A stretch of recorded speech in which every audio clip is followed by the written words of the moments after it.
Hey guys, today we have another interview. We have John this time.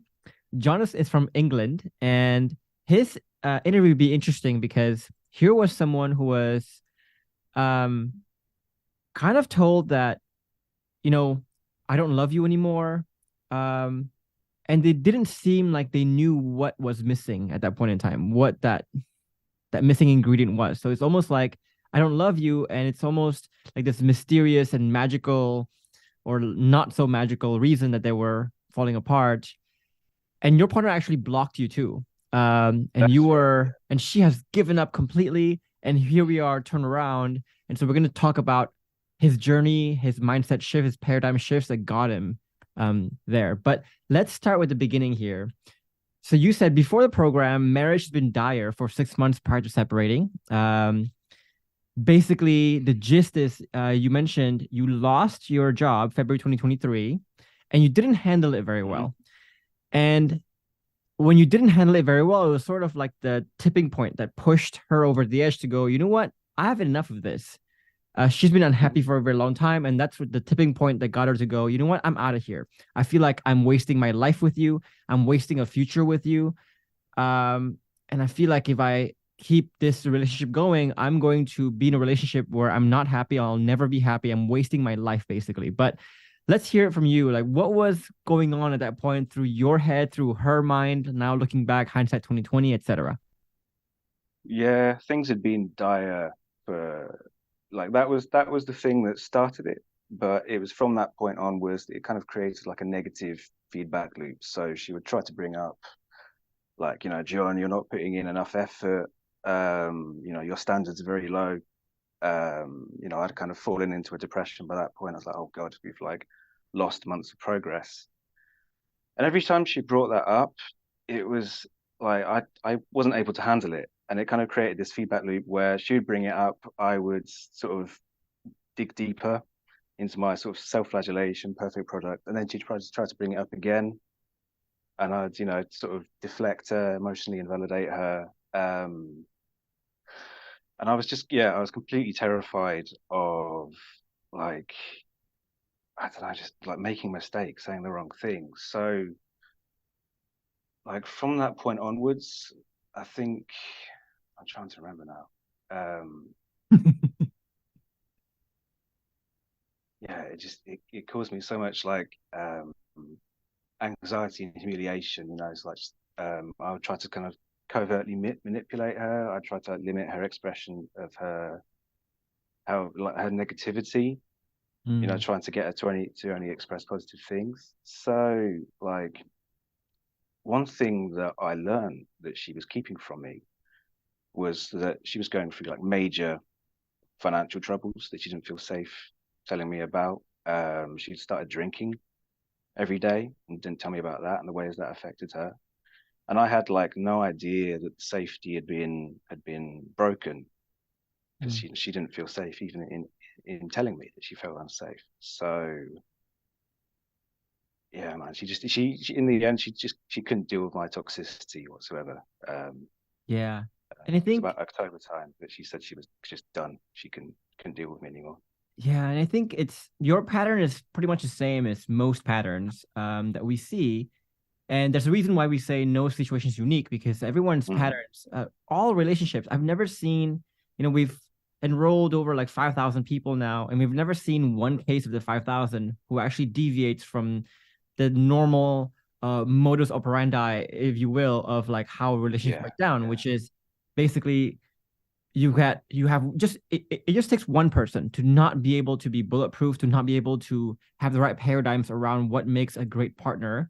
And so here, for example, you're doing accidentally doing stuff that makes her quite unhappy. And whenever Hmm. she expresses how unhappy she is to you, you're not bulletproof enough, not enough internal shift to take that, to thrive through that, which then leads you to react badly, which destroys that safety. Once the safety is destroyed, she keeps more and more things, more and more misunderstandings happen. Uh, like basically a molehill becomes a mountain now. A little pebble becomes a snowball kind of thing. More misunderstandings happen. Well, if you cannot even have the internal shifts to thrive through the little stuff that she shared with you in the beginning, you cannot deal with the snowball, the train that will hit you in the face kind of thing. And that's what I think happened to you. Like the snowball's That's right. growing for a long time because no one can handle it. And then eventually the snowball is so big and it hits you in the freaking face and you go just die. Yeah. Yeah.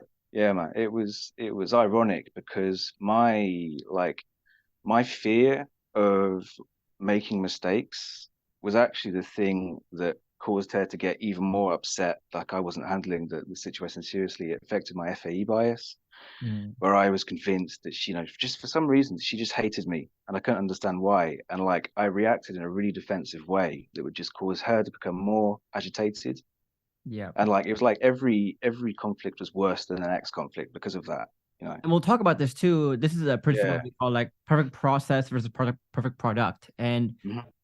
she's not looking for you to become the perfect person, perfect product. She's looking for you to have, do you have the perfect process?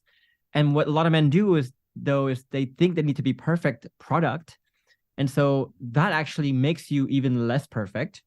That makes you Yes. even more miserable to be around. We'll also talk about this notion of FA bias, which John mentioned, which is the fundamental attribution error, which is kind of like a form of victim mindset where you are kind of seeing the problems in the wrong way and you're blaming other people rather than looking within to see what did you do to contribute, but looking at other people to see Mhm. how did other people contribute. What were the things that she was saying to you where she had issues with? So if you look at like that, the beginning of the cycle, the toxic things you did that made her Yeah. unhappy in the first place, what was it? So relating to my low standards, especially. So like I to sort of map it out chronologically, like I'd lost my job, and then for about 3 weeks, I'd just kind of given up. I was like, "Fuck!" We just lost so much time, and at that point, like it wasn't even for her. It wasn't the loss of the job that was the problem. It was just like how much I apparently didn't care about the relationship, how much I wasn't putting in. Like instead of like doubling down and working even harder, I capitulated. I was like, Hmm. fuck, I can't do this. Um, and that was the beginning of it. And then as she got more like upset about that, it would start bringing in other things. Like I had some pretty major self-flagellation. So like every time that this sort of cycle of mistakes would happen, I'd get more afraid of making more mistakes, which would ironically cause more mistakes to happen. Um, yeah, that's sort of the Yeah. best way I could describe it. I Yeah, can relate to that because I grew up most of my life, John, like as pretty much a victim, right? yeah, yeah. Um, and so whenever bad things would happen to me, I would blame other people a lot. Like I remember I would blame my dad for a lot Mm, of bad things that a lot of the bad behaviors I was doing, I was taking on. I would always say like, "Oh, it's because of my childhood." My dad was really an asshole to me. He beat me when I was a kid. yeah, Whatever it is, yeah. he was so abusive to me. And then when I wasn't happy with my work, for example, it would be like I had a bad boss or like this company is not for me or whatever. I always blame it on something else but myself, right? But I never Oh, looked at myself to absolutely. go like, for the childhood thing, why am I not overcoming my childhood traumas? Why am I not, Mm, right? Why is it that I'm not able to thrive in this job when there's so much that I have to actually thrive? And so what happens is like, when I see someone who's having a difficulties in a relationship, I pretty much know the one of the roots of that is gonna be their victim mindset, right? They yeah, have all these yeah. problems coming in, but when they see the problems, they blame other people, which leads them to very useless, very toxic ways of responding, ways of thinking, ways of feeling.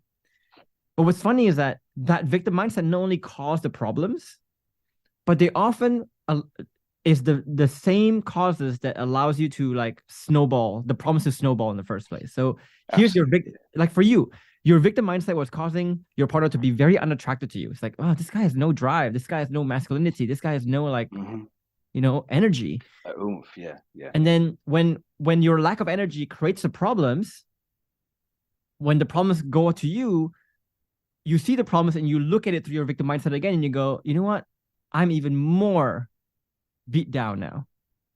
right? That's right. Yeah. Yeah. There was this kind of symbiotic relationship between FAE and Yeah, self-flage, where I think, I'd come into conversations with the predisposition of like, oh, I'm gonna fuck this up. Like I can't overcome my mistakes. And I'd like look at that in my partner and be like, oh, at some point she's gonna judge me for fucking things up. And I came in yeah, with like this really hostile attitude. yeah, And like I'd kind of like convey that through my micros, through what I would sort of say and how I'd say it, and that would actually create it. And like she would start judging me for like how I was behaving, and then that would reconfirm myself exactly. flash. Yeah, Yeah. yeah, So self-flage, for people who don't know the terms, is a form of victim mindset. Again, is what we teach in the program, self-flagellation. So apologies in advance if we're using a lot of like program terms and lingo. We do have yeah, a lot of that yeah. because it's a very rich program, and you probably like you probably change I'm your so immersed in it vocabulary. now that Yeah, you like probably change your I don't vocabulary to even fit the realize that program. I'm doing it. Yeah, Yeah. yeah. So self-flagellation, where basically when bad things happen, it's almost like in the olden times when you commit a sin and you like whip yourself, right? And when you whip yourself, you feel better in a way because you feel like you're Mm, taking responsibility for what you did, for the mistakes you made, but really it doesn't really do anything useful. It's just like a self-delusional thing where you feel like if you suffer for your sins, if you suffer for your mistakes, you made up for it. But you don't make up for it by suffering. You make up for it by doing something about it and learning and growing and becoming better because of it. Um, so again, like it's funny how the victim mindset kind of plays a part, right? It's like your victim mindsets, will cause the problems, and when the problems become a problem, you will use the same victim mindset to keep you in that problem, to keep worsening the problem, and that's why we absolutely. call it the Yeah, blind victim, because a lot of yeah. victims, they're actually designing their own life, but they don't know it because they're too blind from understanding that. So how did she go from like expressing to you, I'm very unhappy, to eventually blocking you? Damn. I'm trying to remember exactly like yeah, it was the final conversation that we had where I'm trying to remember exactly how it went down. Um, but I know I remember now. It's like she had like so it was a series of conversations. There was one where she had just wall of text dumped everything that had gone wrong, everything that was bad. Um, and we then called later that evening. I maintained very strong covert neediness, so like I was trying to keep my shit in so much that I just it was like completely robotic. I wasn't taking in anything that she was saying. It seemed like I didn't give a fuck at all. Um, a day later, I realized, oh God, I did so much wrong here. So we went. I was like, can I just call to make this right? Can we talk about this? I think at this point I'd already been following your videos, so I was trying to superficially apply some of the concepts I'd learned, but obviously missing all of the context. Um, I'm trying to remember exactly what it was, but like, yeah, maybe it'll come back to me. Yeah, Like, is it all right? yeah.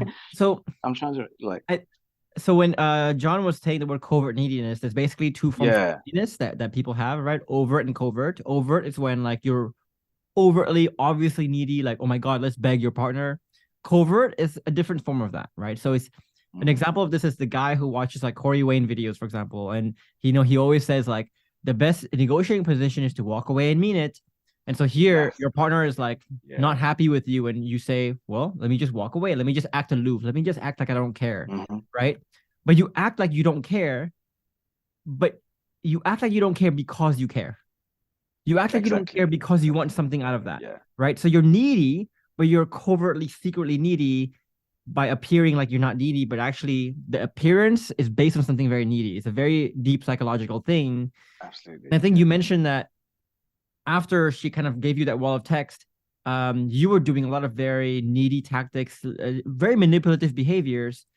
Um, like, can you talk more about what were some of the behaviors you were doing?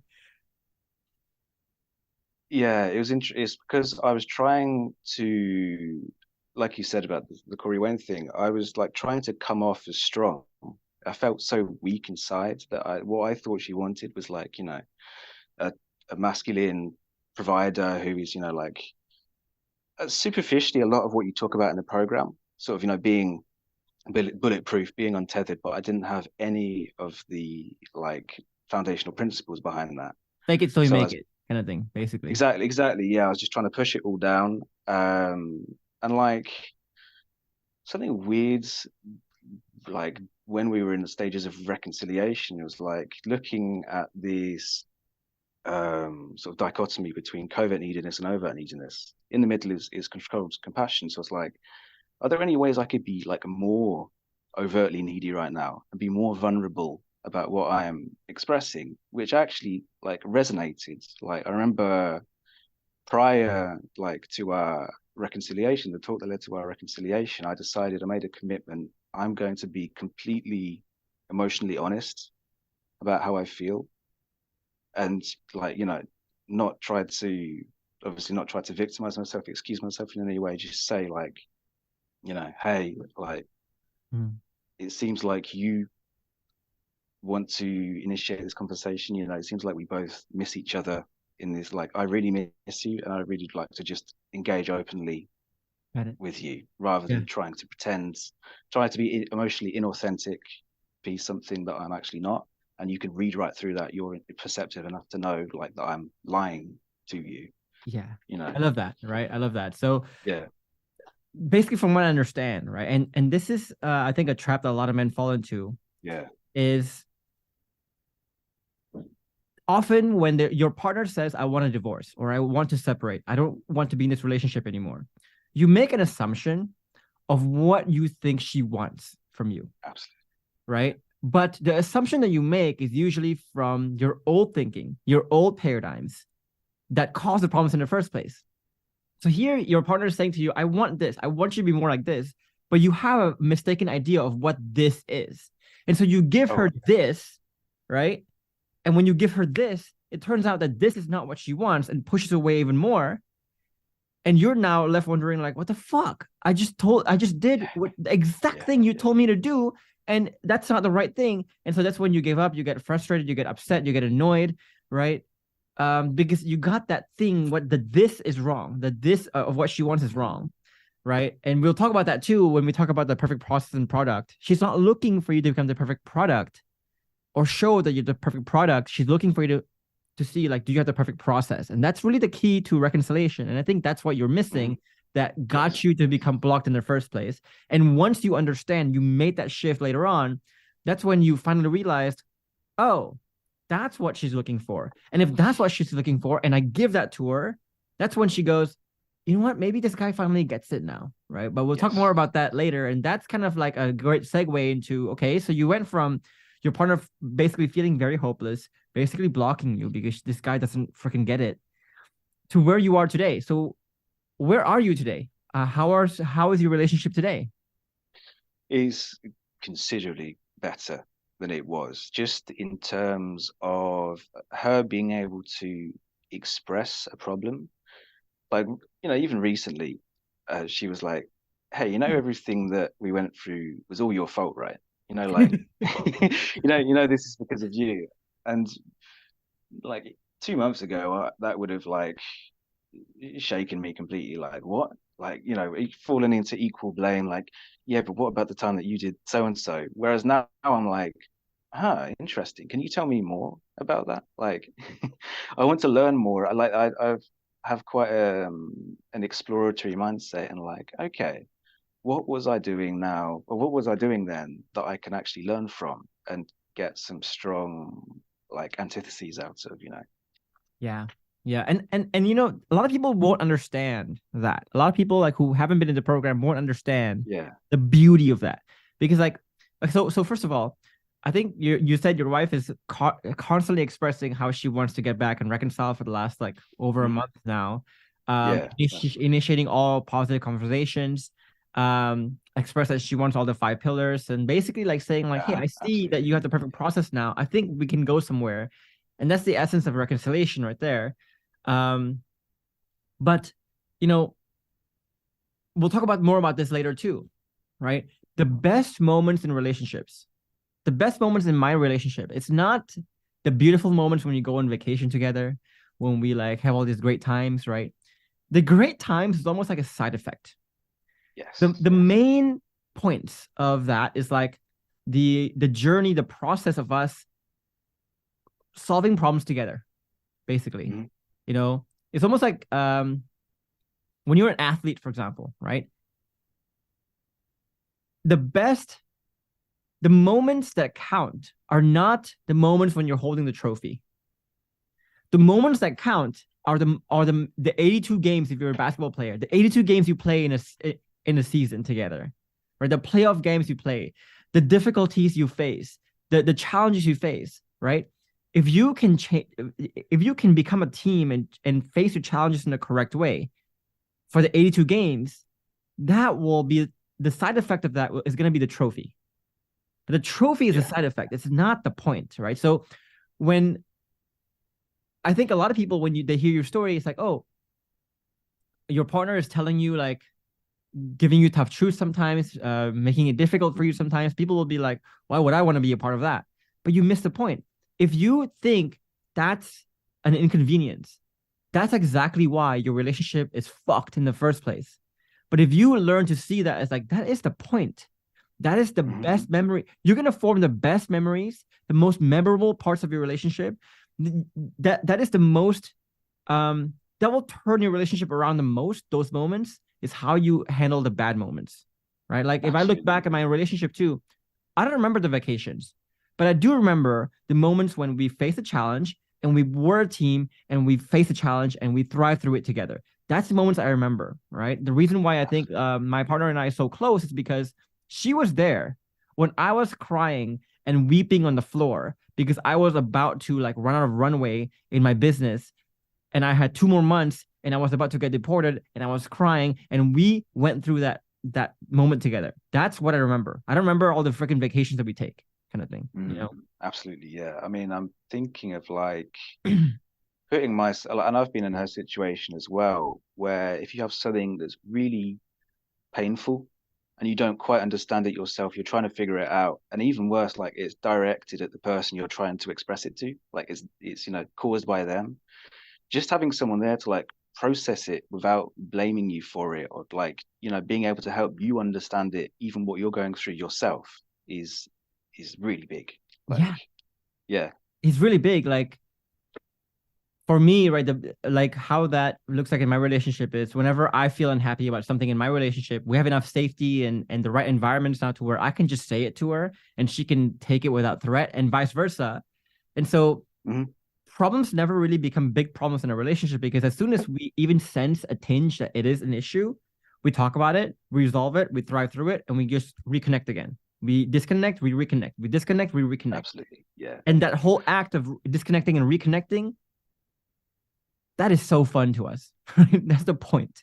Absolutely. Yeah. I mean, it reminds me of like ways that how low my standards were before, in that she became like, especially relating to her financial troubles, she became completely like closed off to even asking me for support because she was so like scared of what my reaction would be. She didn't like, she felt ashamed of having to ask. And because I'd blown her off so many times before that, she would rather go through that alone than like come to me for help.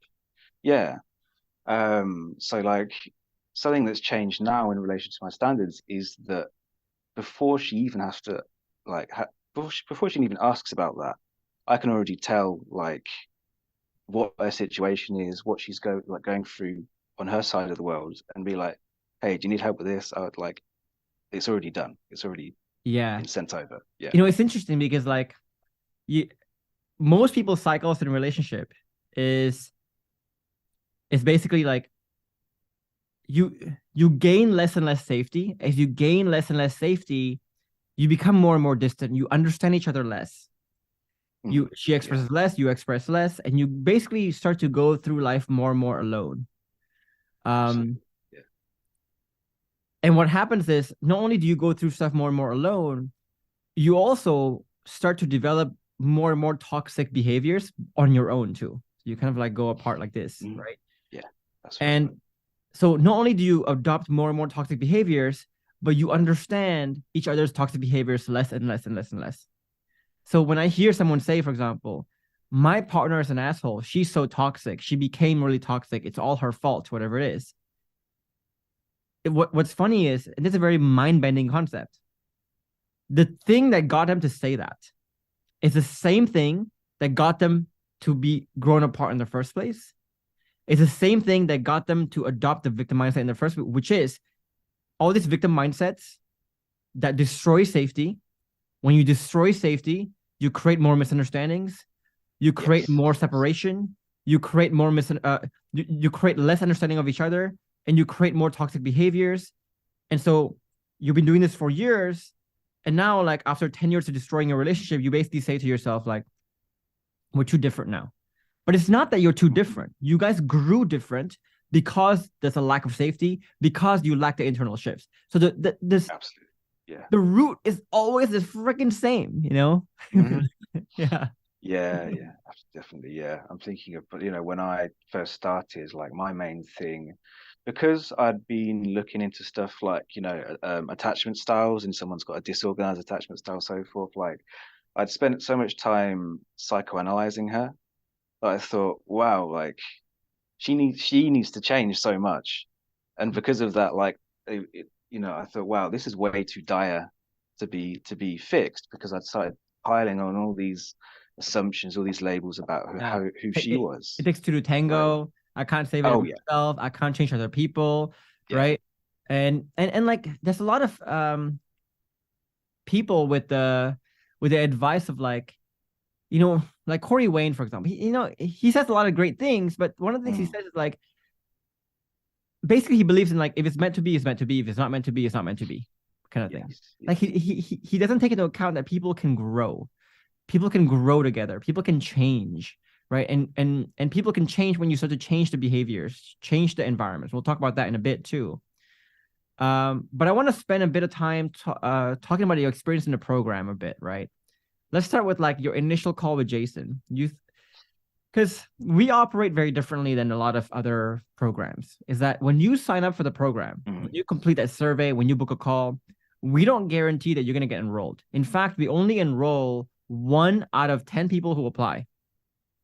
We do that because we want to make sure that every person who enrolls understands what we're about, the kinds of mindset it takes to get the results. Because if you want to hold on to your victim mindset, for example, and you still want to blame your partner for what's happening to you, you don't see the value of seeing through your own victim mindset, for example, you're not going to get success with the program. You're going to hate the program because the program is not going to allow any of that shit to pass.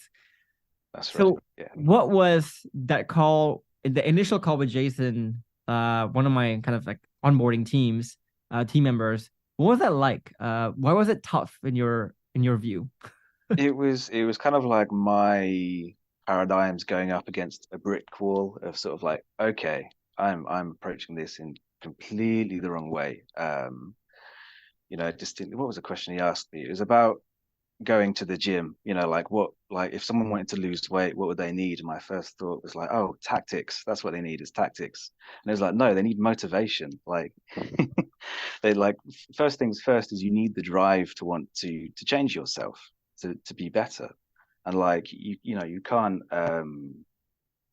you can't just go straight to the frameworks, essentially, and use those. I also found it, like, quite, I'm quite open in certain ways. If someone tells me something's doing wrong, like, I didn't have any connection with Jason, so I could objectively see, like, okay, this needs changing, this needs changing, this needs changing. I'm trying to remember exactly what he told me, but it was very interesting. It was very different to what I was expecting. It seems okay, like, friendly chat about what we want to get into, but actually, there was a lot of challenging me on assumptions that I held. Yeah. And the motto that we always say, that I always remind people, is, like, no one has relationship problems, but people have problems to the self that reflects in the relationship. So I think a lot of you guys, right, who are watching a lot of relationship videos, I think a lot of you know what to do and what not to do at a very surface level. You guys know, like, okay, you shouldn't probably lose your shit. Okay, you shouldn't probably try to manipulate. You should probably listen to her and try to understand her and make her feel understood. Like all these things are known things that you need to do. But then you ask yourself, right? Okay, you knew some of the stuff that Corey Wayne and all these guys are trying to teach you to do, but you couldn't bring yourself to do it. That's right. Right? Yeah. Yeah. Especially during the key moments. Well, why? Because again, if you are trying to do different things with the same mindset, with the same identity, with the same victim mindset, for example, with the same tethered mindset, for example, you might be able to do it for a while, but you can't do it consistently. And you might be able to do it. You think you're doing it, but your micro expressions, your microtones are going to give you away, like you said earlier. Absolutely. Right? Yeah. Yeah. And she can smell that. She can sense that. So you can do the right what with the wrong how because of the wrong why. And the what becomes stupid, becomes ineffective. You could be the right what, Absolutely. but the Yeah. right what becomes ineffective, Yeah. right? That's something I've been discovering in my recent conversations is like I'm still making plenty of mistakes, like the things I say, and like fundamentally, my why has changed, and the way that I say it has changed to Mm. the point where like it doesn't really concern her, like it doesn't bother her, like because for example, I might say something, and I'll like after the conversation, I'll be like, like maybe I changed subject too quickly, maybe she wanted to talk more about that, or like maybe I didn't quite reflect what she was trying to say there, but like it doesn't matter for her because she sees more so where I'm going rather than where I currently am right now, relating to perfect products. Yeah. So again, the whole point of this is like there's a reason why when John signed up for the program, for example, he realized that it wasn't just about telling you what to do and say. If you look at the program Yes. curriculum, the what to do and say is like phase 3, which is for Elisa, for example, someone like Elisa, who I did an interview with a while back, right? She took 9 months to finish the internal shift stuff before she even went to the frameworks. Yeah. So it's a long time coming. And because before you can master the frameworks, you have to master the internal shifts, right? And so the internal shifts are also multi-layered. So before you master identity shifting, for example, you need to master what we call like SOC, seat of consciousness, because you need to know to understand how to look within if you want to understand what you want to become, kind of thing. Then you need to understand how to get rid of FAE bias. Before that, you need to understand how to untether. Before that, you need to understand how to get rid of your victim mindset, right? Yeah. And before you learn all this stuff, you need to learn how to learn. Because again, learning abstract concepts is very different than learning hard skills like mathematics, engineering. We're learning emotions. We're learning about subconscious stuff, right? Which takes a very different way of learning than we do hard skills, for example. So in our program, we teach you not just relationships, but we teach you all the way down to even learning how to learn this program kind of thing. And it's the That's right. most, and it has to be that way. So you also mentioned that in the beginning, you were quite doubtful of my program too. You were a bit like suspicious of it. Yeah. Yeah.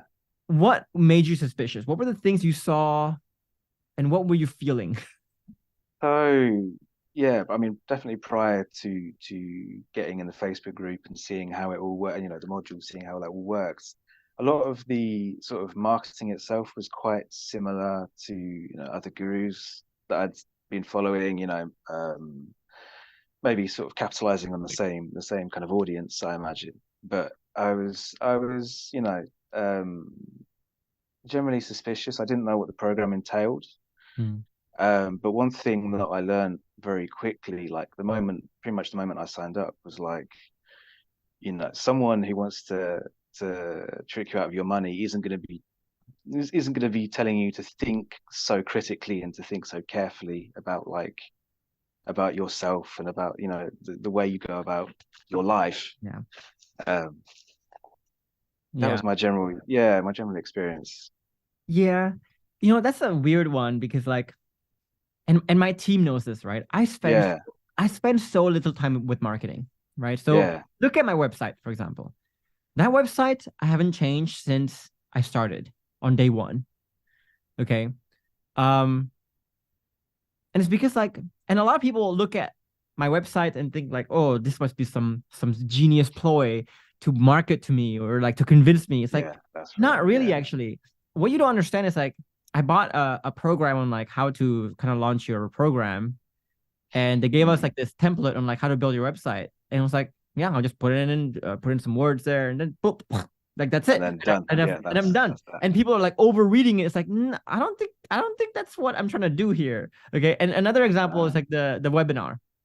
So the webinar was is now pre-recorded. A lot of the sessions are. I sometimes do live, very rarely, but they're pre-recorded, so people get pissed, right? It's like, oh, it's like this is so like markety, salesy, gimmicky, whatever it is.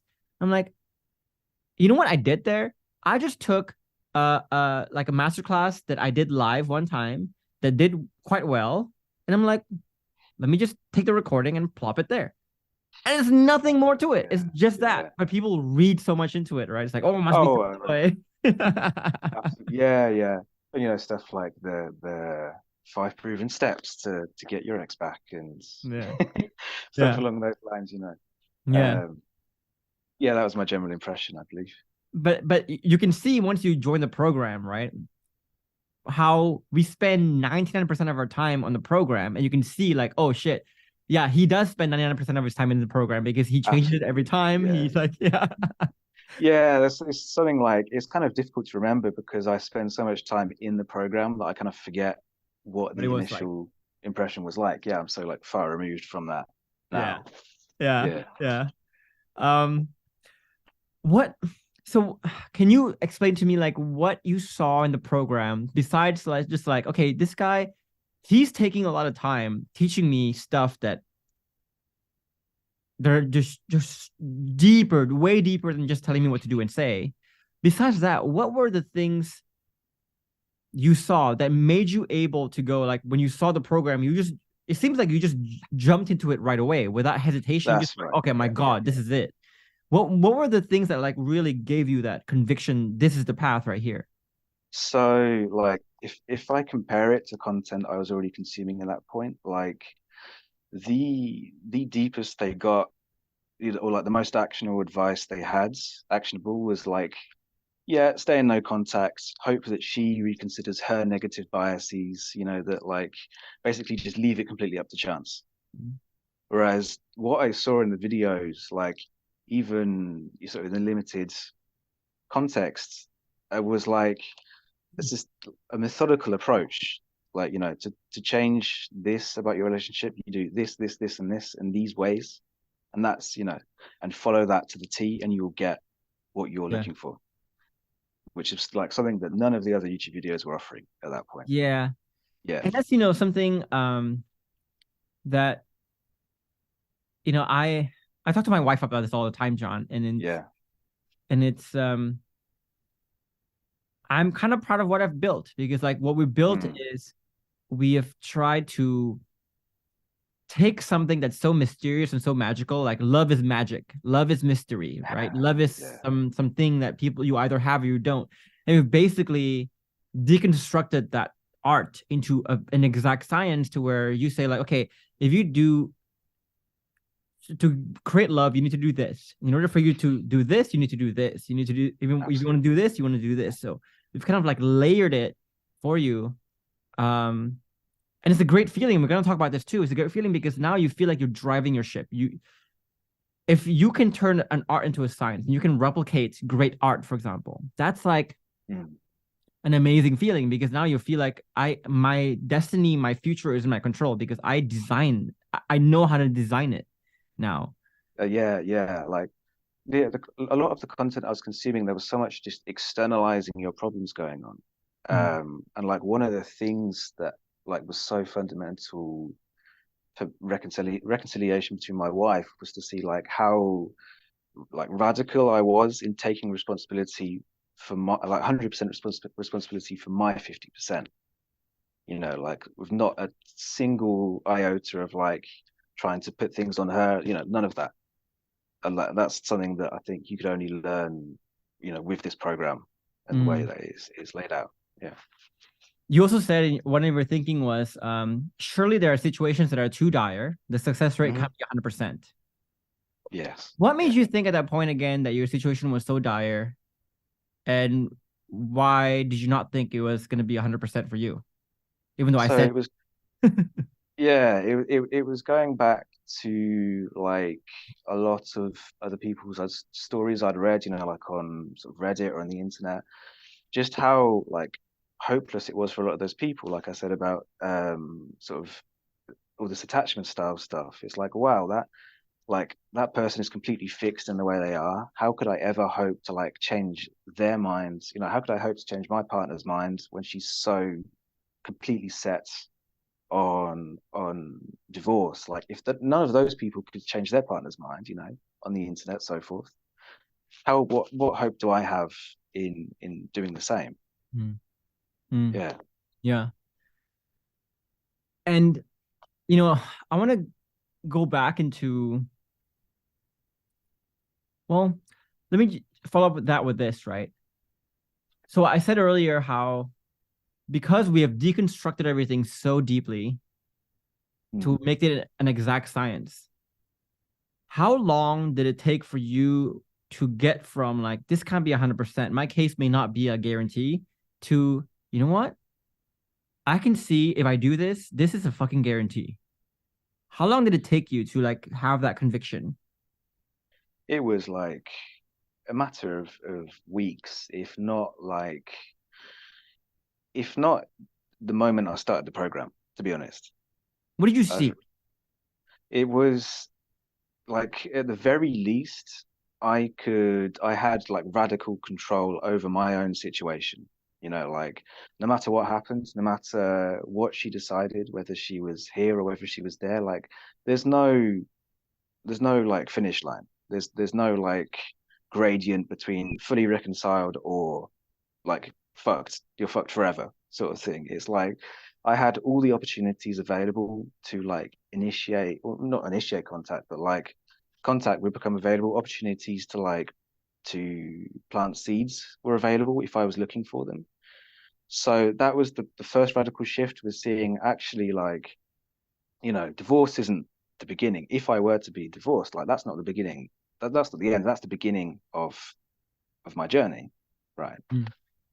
Yeah, because Yeah. what we're saying is basically in the program, guys, for people who are not familiar, is like, we're trying to get you to a thriving state where the worse shit you get, the more opportunities you see from the worse shit you get, right? Yeah. So if your partner tells you one day, like, I want a divorce, that to me, in my mind, is like a perfect opportunity for you to show your new self at that point in time. Absolutely. So Yeah. you actually want your partner to tell you the tough truths, because that will give you more of an opportunity to show your new self, to do the right things, to say the right things, etc. And so, that's one reason why we say you can't lose, because if you're getting good results, good, right? If you're getting bad results, Mhm. even better. So Yes. either way you go, you win. It's like having a body that you cannot die, right? It's like if you're not exposed to viruses, good. If you're exposed to viruses, good. You become even better. Become even healthier. That's You're right. anti-fragile, right? That's what we're trying to get you to be. But how much did seeing other people's stories and seeing that other people in that community are literally facing the exact same shit as you, or even worse situations than you? Yeah, like I remember one of your looms about, what was it? The guy that is Oh it yeah. knocked up one of his family members Oh and yeah, he slept with his stepdaughter. Yeah. I slept with his haven't launched an stepdaughter. interview yet because I want to have like a very long Yeah. like hedge or caveat, I guess, to that one. Because he did a Yeah. long interview with me, and he's like, he basically told me like, before I go to prison, he's now in prison, Yes. Yes. and before I go to prison, I want to print out my mental map, and I asked my judge, can I print out my mental map of this program? I was like, what the hell? But anyway, yeah, yeah, keep going. Yeah. Yeah. God damn. Absolutely. Yeah. It was like seeing stuff like that where I thought, okay, is my situation really that unique? Like, and judging by like when I actually showed her and convinced her that I was willing to change, how quickly she was willing to reconsider. That even blindsided me by Mm, like how quickly she was willing. yeah, and it also seems like, I think this is what a lot of people go through as well. It's like when they go through the program, they realize that their own journey is charted exactly like how I said it would be charted kind of thing. It's like, Mhm. you're going to face this eventually. You're going to face this problem eventually. It's like, imagine like you're going through this unknown path and someone in the start of the path tells you like, okay, hold up. Okay. In mile number 2, you're going to face this problem. Don't fall for it. In mile number 6, you're going to face this. Don't fall for it. Um, did that have any was that a factor in like you going, okay, I think this guy knows what I'm going through now. I don't think my situation is unique anymore.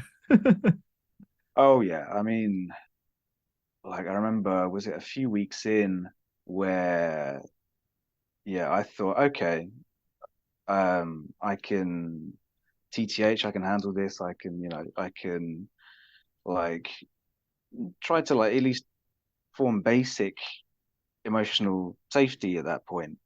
Um, and then she asked for a phone call, and I went, "Oh, okay. Oh no, no, no, no, no. This isn't. This I know isn't going what to this go is. well." Yeah, Yeah, yeah, I know exactly what this is, and man, there's like you can't fake your changes. Like she knew immediately, like based on my patterns of covert neediness, like she knew like exactly what was going on, like how I felt deep down, what I was trying to hide. Like, and it just made me go back to the program and realize, okay, I can't like I have to follow this to the T. I cannot rush this. Like, like you must be untethered before you become bulletproof. You must be bulletproof before you can master the frameworks. And like it was kind of that I needed that slap in the face to realize, okay, it fell into place for me about like why you need to do the things you need to do in yeah, what order, you know. yeah. And for the record, too, who else did you follow on YouTube before me? So I mean, like I said, I jumped into this program quite quickly after our separation. It was about one or 2 weeks, but like definitely there was a YouTuber called Love Chat who I thought was, he was decent enough. But and who else was it? Elliot Hulse as well, his older stuff. But as I said, it just like I'd already been through this rodeo before a couple of times. I'd already like consumed hundreds of hours of content, and I thought like I was kind of jaded. I was like, there's nowhere for me to go now. There's nowhere for me to improve. Like I've like I just have to accept this situation is unsalvageable. You know. Yeah, yeah. And I think you want to mention names like Craig Kenneth, That's right. Yeah, I went through some of Corey Wayne, his, obviously, Ty yeah, Gibson about his the the attachment attachment style styles. stuff, That's right. and Yeah. I've never heard this name, Moran Dadbey. Oh, it's Mehran Dadbeh. Yeah, it's this Iranian guy who's sort of in a similar vein to the other YouTubers. That's Mhm. right. Yeah, Okay, but a smaller channel that I was following at the time. yeah, yeah. Let's talk about some of the key takeaways now. I want to start with like how tactics don't work, and Hmm. there are 2 tactics that I want to stress here. Number one is like no contact. The other is kind of like the attachment styles work that people a lot of people like to like do. Um, Yes. so I'm gonna start with like why I think no contact is dumb in the context of long-term relationships, right? So with short-term relationships with dating, no contact could make sense because you don't have like a lot of history, a lot of baggage. And so if they're kind of pulling away from you, they're not pulling away because of baggage, they're pulling away because there's no chemistry, That's right? right. Yeah. So if you do no contact, yeah, it can create that intrigue, that mystery, that like non-neediness that can be very attractive. Sure, that works, right? Mm. But if you're in a long-term relationship, your partner is going apart because of baggage, because she knows who you are. You're not fooling anyone. Yes. And so when you do no contact in a long-term relationship, because you think like, oh, this will make her kind of feel certain ways or think certain things about me, she's not going to do that. She's going Mm. to basically take the space and go, you know what? I have an existing negative confirmation bias about this person, and I'm going to just Yes. take the space and make it even worse. Because you're not fooling anyone. You're not fooling your partner by doing no contact that you're somehow higher value than you've shown yourself for the last goddamn 5, 10 years. Like she knows who you Yeah. are, bro. You know what I Oh, mean? absolutely. Yeah. Like, you need the strength to walk away and mean it, that sort of stuff. Yeah. Yeah. I mean, I remember a strange moment where, I mean, this is related especially to FAE bias, where, we'd been in the process of reconciliation, and she said, like, it really hurt me when you ignored me.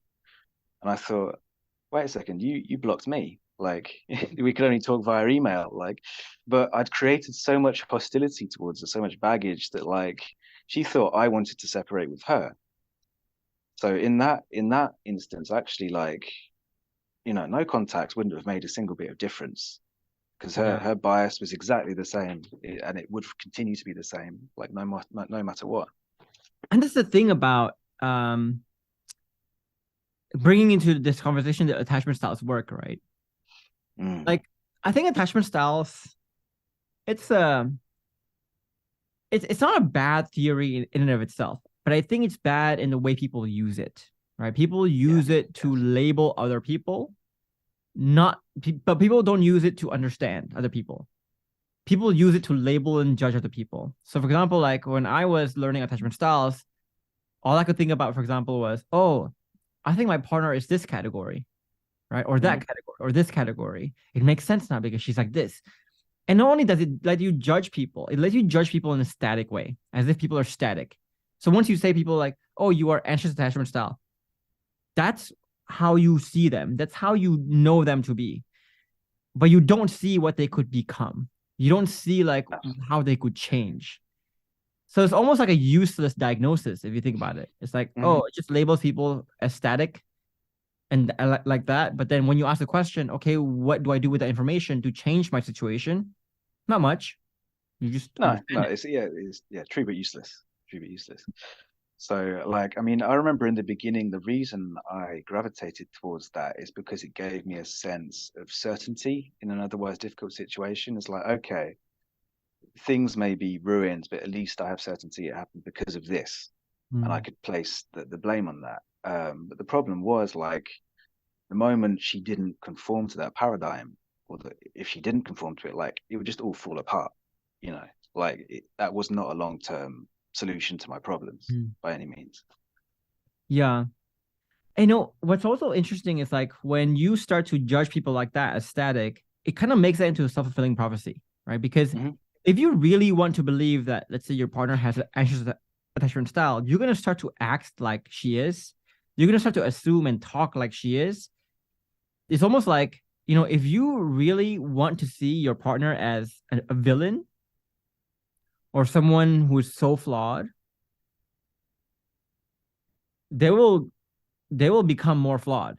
Like, you will do things to destroy, to sabotage your relationship for them to become more flawed. So, and then when you see that they become more toxic, you see that and go like, see, I knew it. It's very self-confirming. It's very, did you see that in your own case? Yeah. Oh yeah, absolutely. Yeah. So, like, I would, especially, I think I tagged her as, what was it? Avoidant attachment.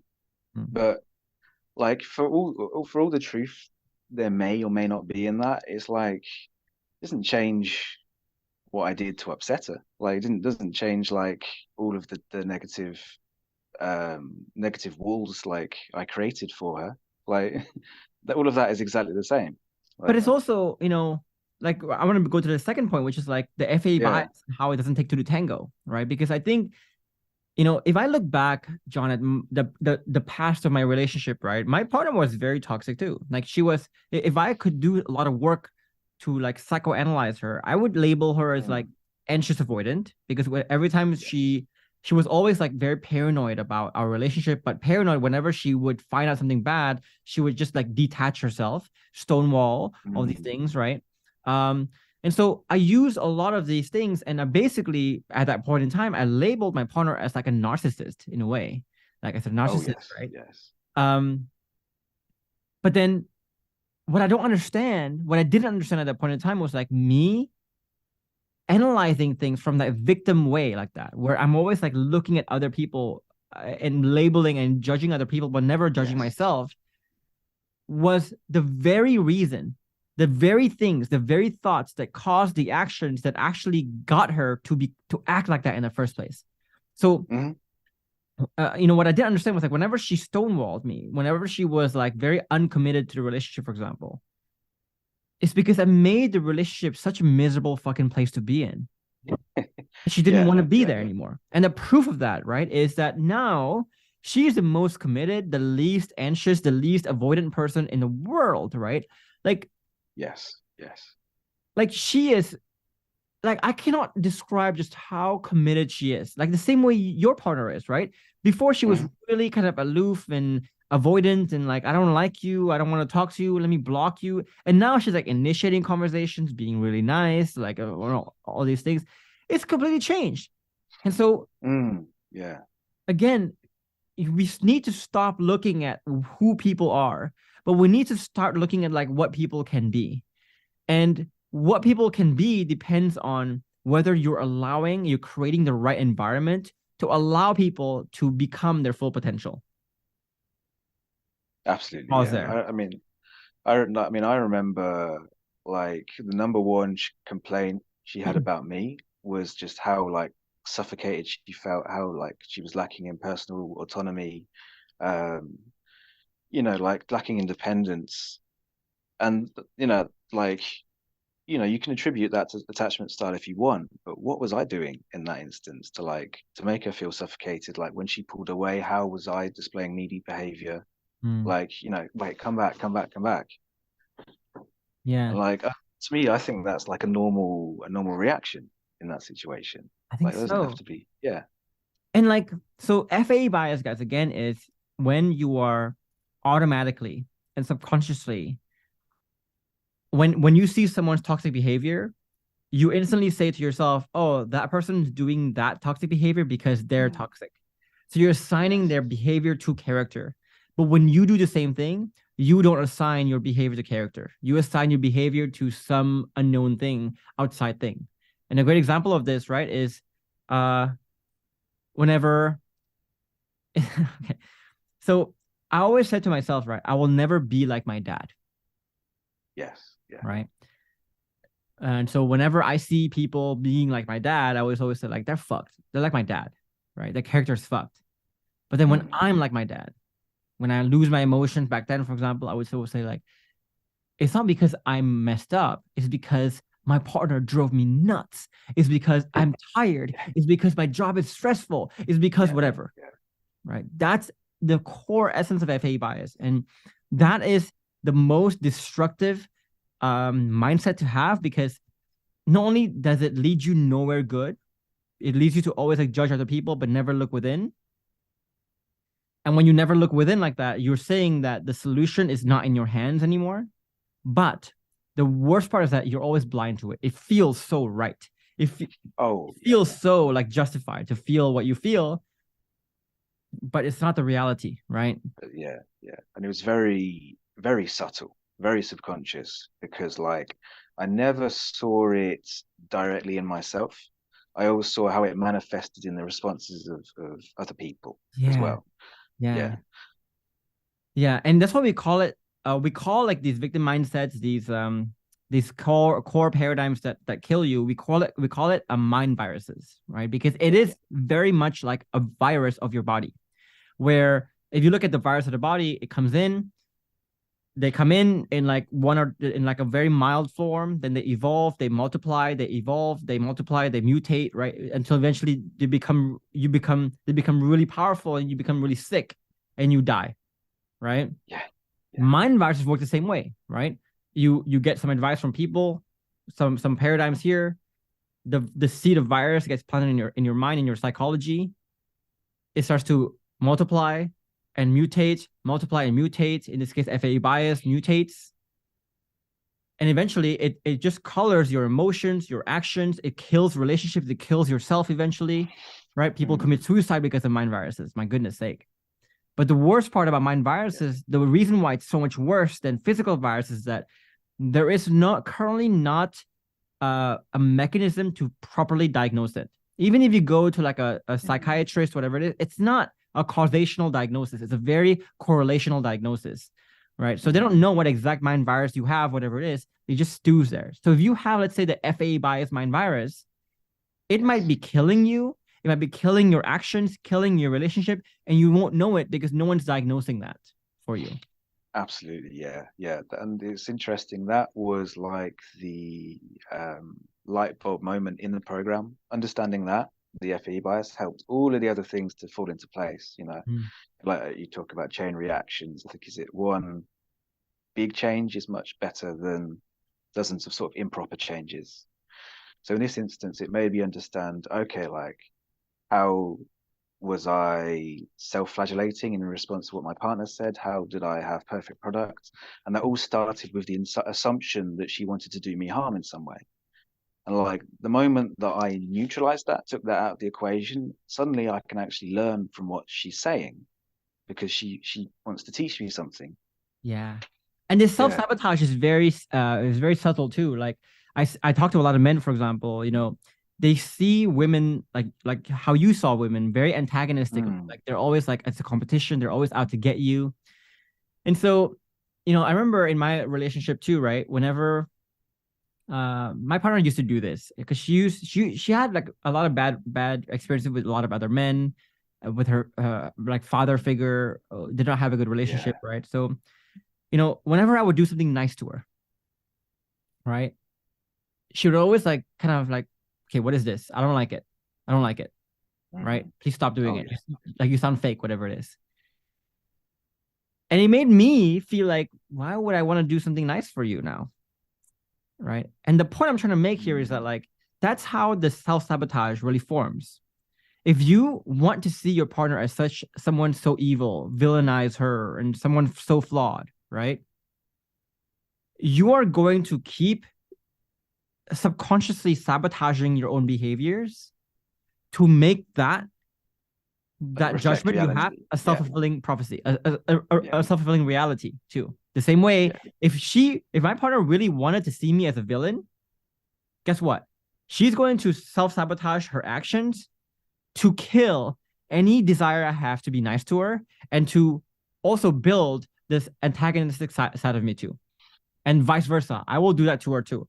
Right. So be careful what you judge, be careful what you think, because your thoughts will become reality in that way. Because your thoughts become your actions create your outcomes. When you get your outcomes, you filter it through your paradigms again, which That's cause right. more of Yeah. the same Yeah. actions and repeat. It's a very, very Yes. dangerous cycle to be in. Yeah. It reminds me like I was kind of analyzing the origins of my own paradigms recently.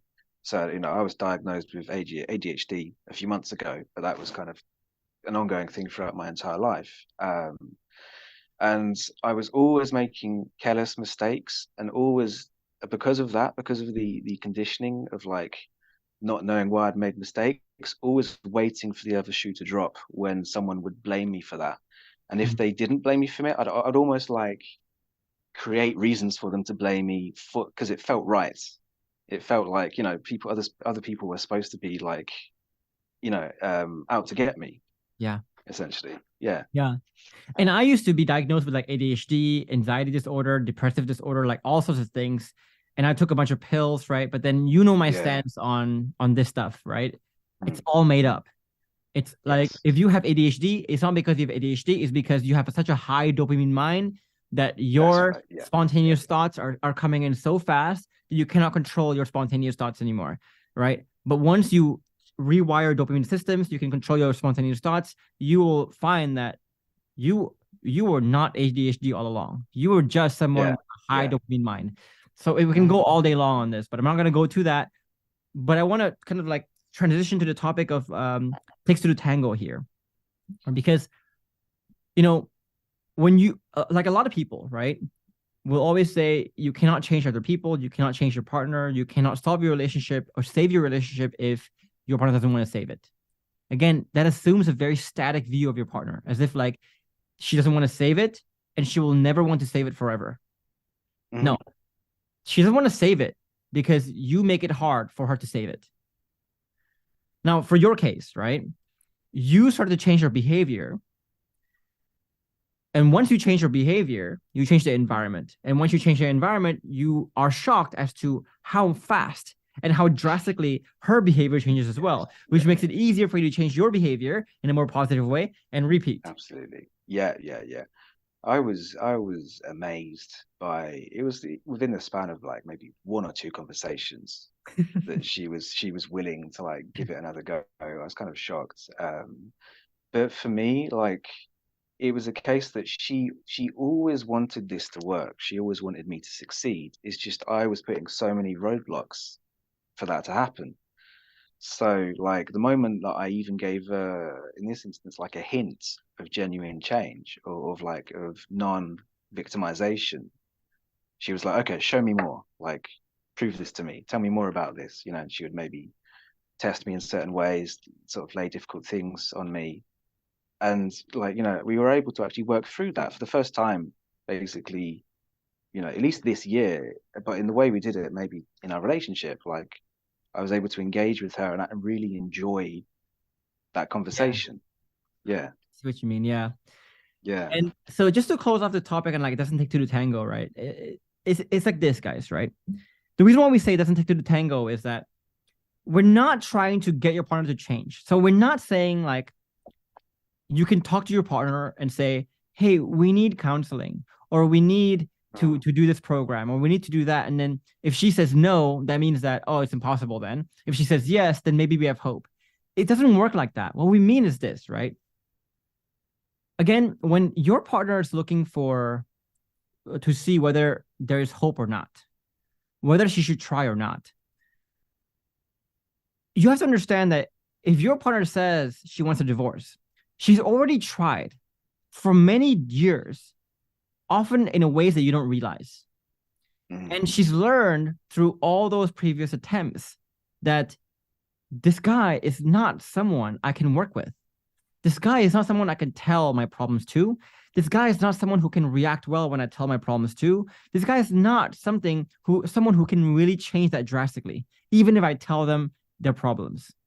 So, the reason why she gave up or she's giving up is because she has deemed in her mind that this is a hopeless situation.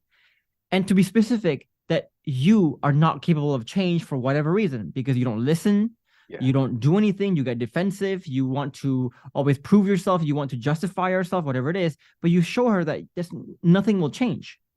So when you ask her, hey, do you want to try to save this relationship? The reason why she says no is that she knows that you don't get it. You don't get what the real problems are, right? And so when you just give up, when she says, I don't want to try, mm, that proves to her, once again, that you don't understand what the real problem is. You think this can be solved if we just go to counseling. No, this is much deeper. They have a lot of like layers of shit that is a problem that you don't realize, right?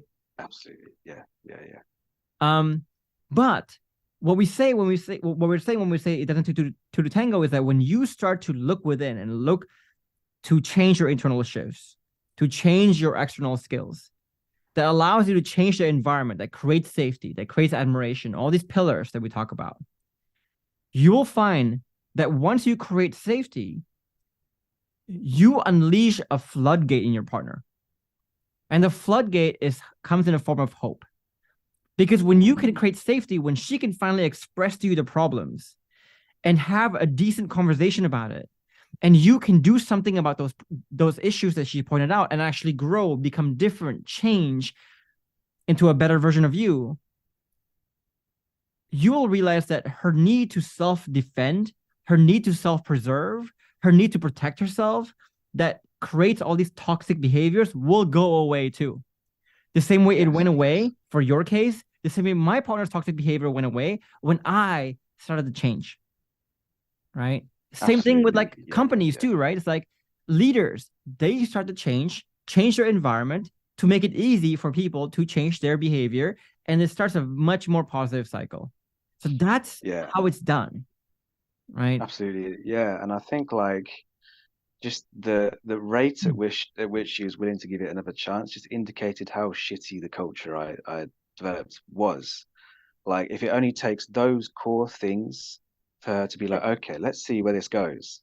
Yeah. Like, and then she's on it like that. Okay, now I want you to stick to these changes. This changes. Yeah. I love that. Yeah, yeah, You said something earlier, which I think a lot of people will misunderstand, right? You said like your partner wanted you to succeed all along. Yes. And a lot of people will see that as like, oh, that means his case wasn't that dire. It wasn't that difficult. That's not what we mean, right? What we mean is like, now that your partner is seeing your changes and your changes are actually legit, real, she has the safety to say, you know what, I want you to succeed all along. But she wasn't saying that in the beginning. No. She was making it impossible for you in the beginning, right? And we call this like the paradox of change and resistance. And I want to just create a small like kind of setup, foundational knowledge, I guess. Right. So I want you to imagine here that you are to understand POC and resistance. Imagine you are a scientist, right? And you got all your subjects in a room. If you have all those subjects in a room and you're trying to, again, your goal is to make the test findings as accurate as possible to reflect what people would do with their natural predisposition, unbiased. Would you tell the audience, the subjects, the exact thing they're being tested on? Of course, fucking no, right? No, I mean, idiotic move because their behavior. Yeah, they would do everything if you tell them, to confirm that. Yeah, if you tell them, then they'll do the test, trying to succeed at that thing. Exactly. Right. Yeah. So if you're smart, scientist, what you would do is like, okay, you maybe mislead them, right? You say like, okay, this test is about this other thing. Now the test is over. Please go to the other room, mingle with people, and as they're mingling, when they think the test is over, you watch them. That's right? the real test. That's the real them. Your partner was doing the same thing. When she tells you, I have no hope for you, right? She's like that scientist trying to figure out, okay, who is this real guy? Because their goal is to find out who's the real you. Are your changes really real or are they fake? If they tell you, hey, John, if you do X, Y, Z, then I will come back to you. Even if you do X, Y, Z, they will look at X, Y, Z and go, how do I trust that X, Y, Z is really you or because I told you to do X, Y, Z? It fulfills the conditions for you and her to get back together. But it doesn't mean that you actually mean those changes. Exactly. Right. So a lot of people don't understand that. A lot of people, when their partner tells them like it's hopeless, our marriage is over, please don't try anymore, they don't understand like what is actually happening there. What is actually happening there is they're seeing what you will do with that information. If they see that you take the information and you just get all like, okay, fine then, whatever, I don't want to change anymore, you're basically telling them that's what you do when you think the test's over. That's the real you. That's the real you right there. Right? Absolutely, yeah. So when your partner tells you like to give up, when your partner tells you to give up and you do give up, you're the dumbest person on the planet right now. But anyway. Yeah. I was gonna say, like, it reminds me of the hemorrhage cycles that we went through like earlier in our relationship, number 2, where we would split up for a while and then get back together. I would like try to fulfill these changes that she asked for, and it would go okay for like, maybe a few weeks. And then I was straight back to where I was before, and we were just going through the same problems over and over. Because like, I was essentially tethered to getting the outcome that I wanted. And then the moment I got it, I had no motivation to maintain those changes. Yeah. Yeah. And it's also, that's the importance of untethering too. But to close off this whole topic on the resistance, right? Understand that when you start to change, when you say to your partner, like, I want to change, I want to work on this relationship, I want to become better, you just introduced for yourself a whole slew of resistance and suspicions and doubt. And she has every right to do that. The same way, like if you've been betrayed by someone for so long and that person's finally saying like, I'm going to change now, and you have to make the decision now, do I want to spend the rest of my life, my one and only life, with this person or not? You better do some testing. You better test. Because if you don't, and you fall into his hands again, and you realize again that his changes are not real, you'll feel so dumb. So you have to Oh make yeah, sure, yeah. right? And the way you make sure is you see, what do they do when they think the test is over? What do they do at a natural predisposition when they have no motivation, when they have no incentive for them to fake anything anymore, right? And this resistance can Absolutely, come yeah, in many forms. For John's case, it was being blocked. It was being told that it was hopeless. Please don't waste your time. I don't want to waste my time anymore. There's nothing you can do to change my mind, whatever it is, right? And then once he starts to change, his resistance form changed to a more positive one, where she's inviting him to to uh to a talk more. And this is another test, right? Because like what a lot of people do is when you start to get the results, you get complacent, absolutely, right? yeah, And you start to go back to your old ways. And that will tell your partner, this is what happens if I come back. If I come back, he's going to go back to his old self because he thinks, now I know his changes are not real. That's another way you can tell too. So all these yeah, tests can come in many forms. But the bottom line again is if you are not untethered, you are going to fluctuate according to your circumstance. absolutely, yeah. And that's something I noticed when taking the program is that a lot of my core motivations to improve were based on fear. It was like, if I do this quick enough, if I have enough urgency, then I can improve and then get my partner back. But it's like, Mm. okay, now I have my partner back, and like a lot of the fundamental problems or things I have to work on have not changed. Those are exactly the same as like before we reconciled. So it was a question of, okay, what is a fundamental sort of consistent motivation that I have for my changes, and that is in this case addiction to the process. So getting a lot of pleasure out of discovering who I am, how far I can go, and that's what's fueled me from this point onwards to carry like keeping on with the program. Yeah. And so the essence of Yeah, untethering again, guys, is learning to do, not to have, but learning because to do because you are, right? yeah, If you learn to do because you want to have, here's what happens. Okay. You are you're going to do, and you're eventually gonna get resistance in a negative form or resistance in a positive form. mm, But if you do because you want to have, right? If you get the resistance in a negative form, the having will go further away from you. So you will stop doing. yes, And if you get the positive resistance, like John did, you will now have. So the incentive for having is gone. So you stop doing as well. exactly, yes, yes, Either way, right? If you're not untethered, if you don't learn to do because you are, you will face POC. You will face resistance in either forms. But when you do face it, if you're tethered, you will fail. And when you fail, that will tell your partner everything she needs to know about whether she can trust or change it or not. The only way you can escape yeah, that trap is if you do because you are, because now whatever happens with the having, you don't care because that's not what you're tethered to. You're tethered to this, right? That's the oh yeah, essence. yes. For people who don't understand. Yeah, yeah. Surprisingly little has changed. Like I said, like, and to a quick addition to that, is it like I was very much prepared for negative resistance, but not positive. It was like, I had negative tetheredness that I'd eliminated, but not positive tetheredness. So once I got it back, it's a question of like, a dog chasing cars. Like, oh, what do I do? What the fuck do I do now? Like, you Yeah. know, um, and that created a lot of self-flagellation and like, wow, I'm doing very well. Like, how do I like? And now my expectations are so high of myself, like that I should be doing better than I currently am right now. Mm. Like, Mm.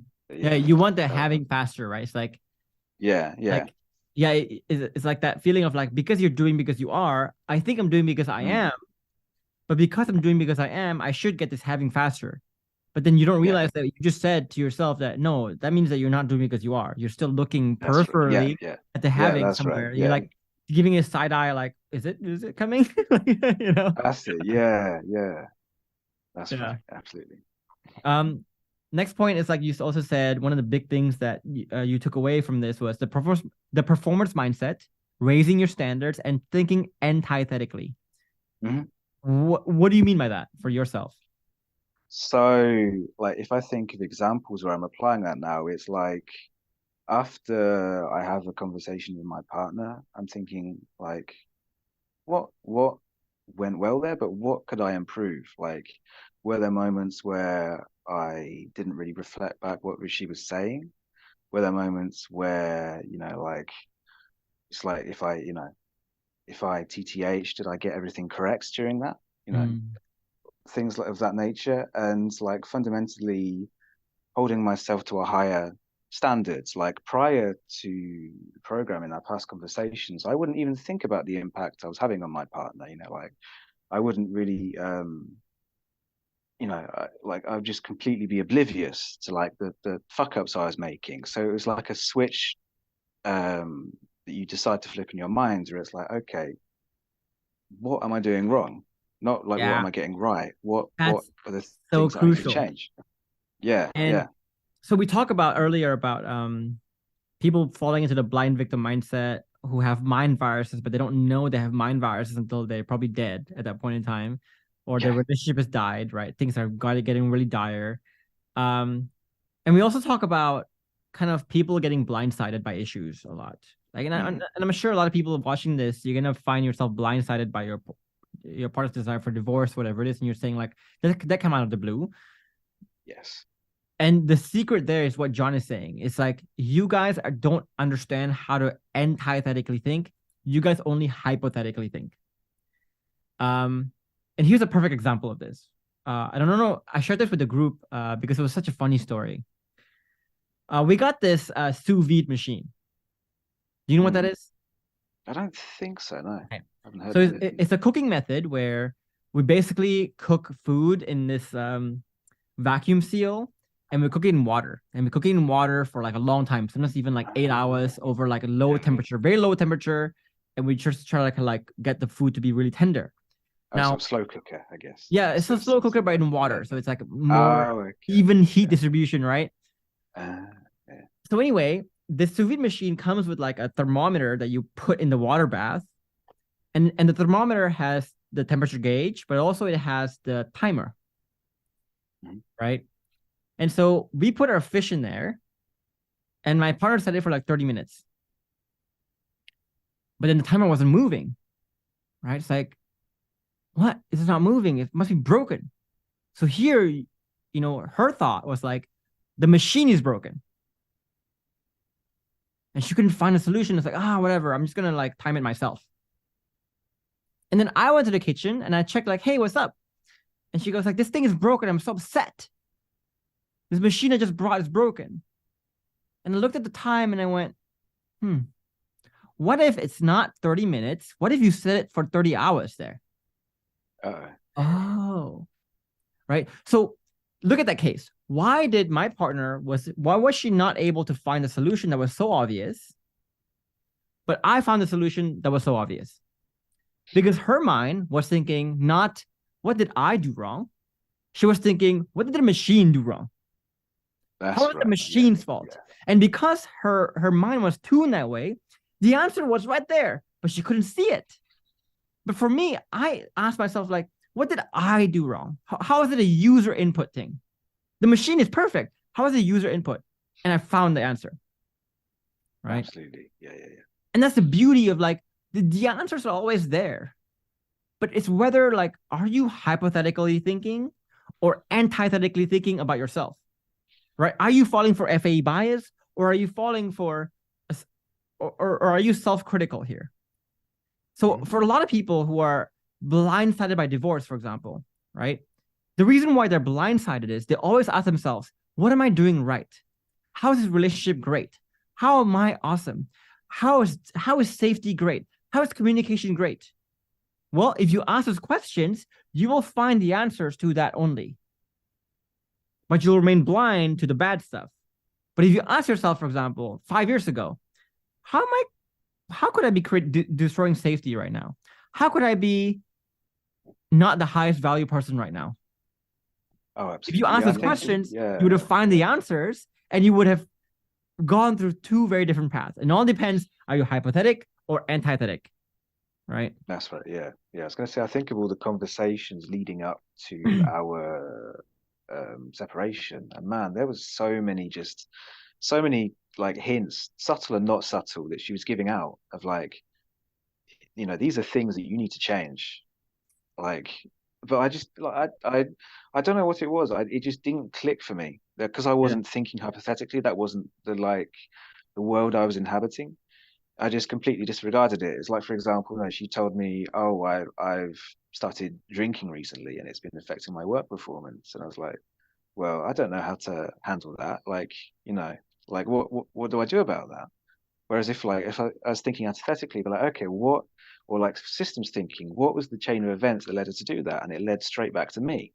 Like that's exclusively because of me. Like, but you Yeah, can only get there by really focusing on like, well, what am I doing wrong? What is my contribution to this? exactly. So one of the biggest mindset shift, like if you could make, like if there was like a switch you can flick, the easiest switch you can flick is to just go from hypothetic to antithetic. And the way you do that is hypothetic is basically like you asking yourself, how am I right? How is when I know right? How is when I know good? How is everything good? Etc. Just hypothetic, right? You creating your own hypothesis and you are falling for your own and you believing your own Kool-Aid, your own hypothesis in a way. But every great scientist, every great thinker doesn't think via their hypothesis. They think via their antithesis, right? They ask, okay, here's what I know to be true. But let me question, how is what I know to be true? How could it be wrong? How could it be weak? How could it be mistaken? What do other people have right that I may have wrong here? Mm, That's antithetic. absolutely. And when you can just switch your mind that way and you can start to ask different kinds of questions, you will find very different answers. You will find more paths the same way we can find more paths with the sous vide machine. We can find more paths with our relationship, etc. Right? That's the most important thing. If Yeah, you take yeah, away one yeah. thing from this call, from this interview, right? Mm. It's amazing as well how certain you can be about things without even realizing. Like, for example, when I post in the group now, there's like, I think, okay, this is the best my version can be of like my homework. This is, like I've tried to cover every single angle possible. And then David would send me like first line of the response. I'm like, oh fuck, I forgot. I Yeah. I completely missed that. And Like, David is one of our yeah, coaches in the yeah. program, so he's amazing, right? Like he's so He's a good. machine. He's a He's a machine. freaking He great goes coach, through, man. yeah, goes And through for with all you guys who are careers, right? All our coaches used to be my clients. So it's me Mm. basically looking at my clients and looking at like who's the rock stars here, and whoever I find are rock stars. I'm like, hey, do you want to quit your job and work with me, Yeah, yeah. John? You might That's be awesome. one day. I don't know. We'll Who see. knows? Let's find out. We'll get there Yeah. when we get there. Oh my god. And this also like has a lot to do with what you said next, which is like the how thinking antithetically also allows you to become more of a performer, more of like raising your standards as well. Because to me, right, like if I look at any performer, any top athletes, world class athletes, they're never hypothetic. They're never like gloat and say like I'm awesome. They always look to see like, okay, what was weak with that?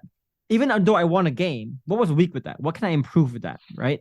They're always very, very introspective in an antithetic way. And when you do that, you naturally also raise your standards because like you're just saying like, okay, I'm not playing at level 50, but level 50 is not good enough. How can I get to level 55, 60, 65, 70, and so on? Mhm. Yeah, Mm. yeah, yeah. That's one of my commitments going forward. Is like, right now I would say, because like, I'm still early on into the program, so I would say before I was creating like zero safety or negative safety. Now I'm creating like times two safety, Yeah. which is like it's a big improvement. You're good, but like I want to be up creating times 10 safety. I want Yeah. to be like Irreplaceable. I want to be yeah, exactly, irreplaceable. That's where I Yeah. want to be. I don't want to Yeah. be sort of good enough, you could Yeah. say. And it's a perfect segue to the next one, which is like Yeah. the main thing, which is the perfect crossover product, right? That we talked Mhm. about. And this is something that a lot of people fall into, a problem that a lot of people fall into, right? And I actually just read a thread on my comment section on this where a guy was like talking about how impossible and hopeless his situation is. and he was talking about like how, oh my God, like how does she want me to become all these things in so fast? I cannot do this. This is too hard.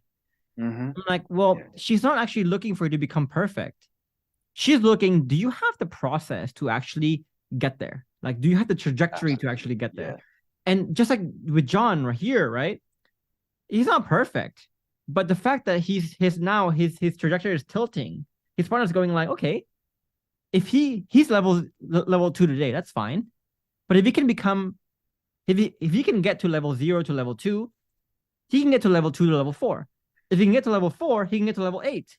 If he can get to level 8, why not go to level 16? It's the Mm-hmm. same process to go through level 2 versus level 100.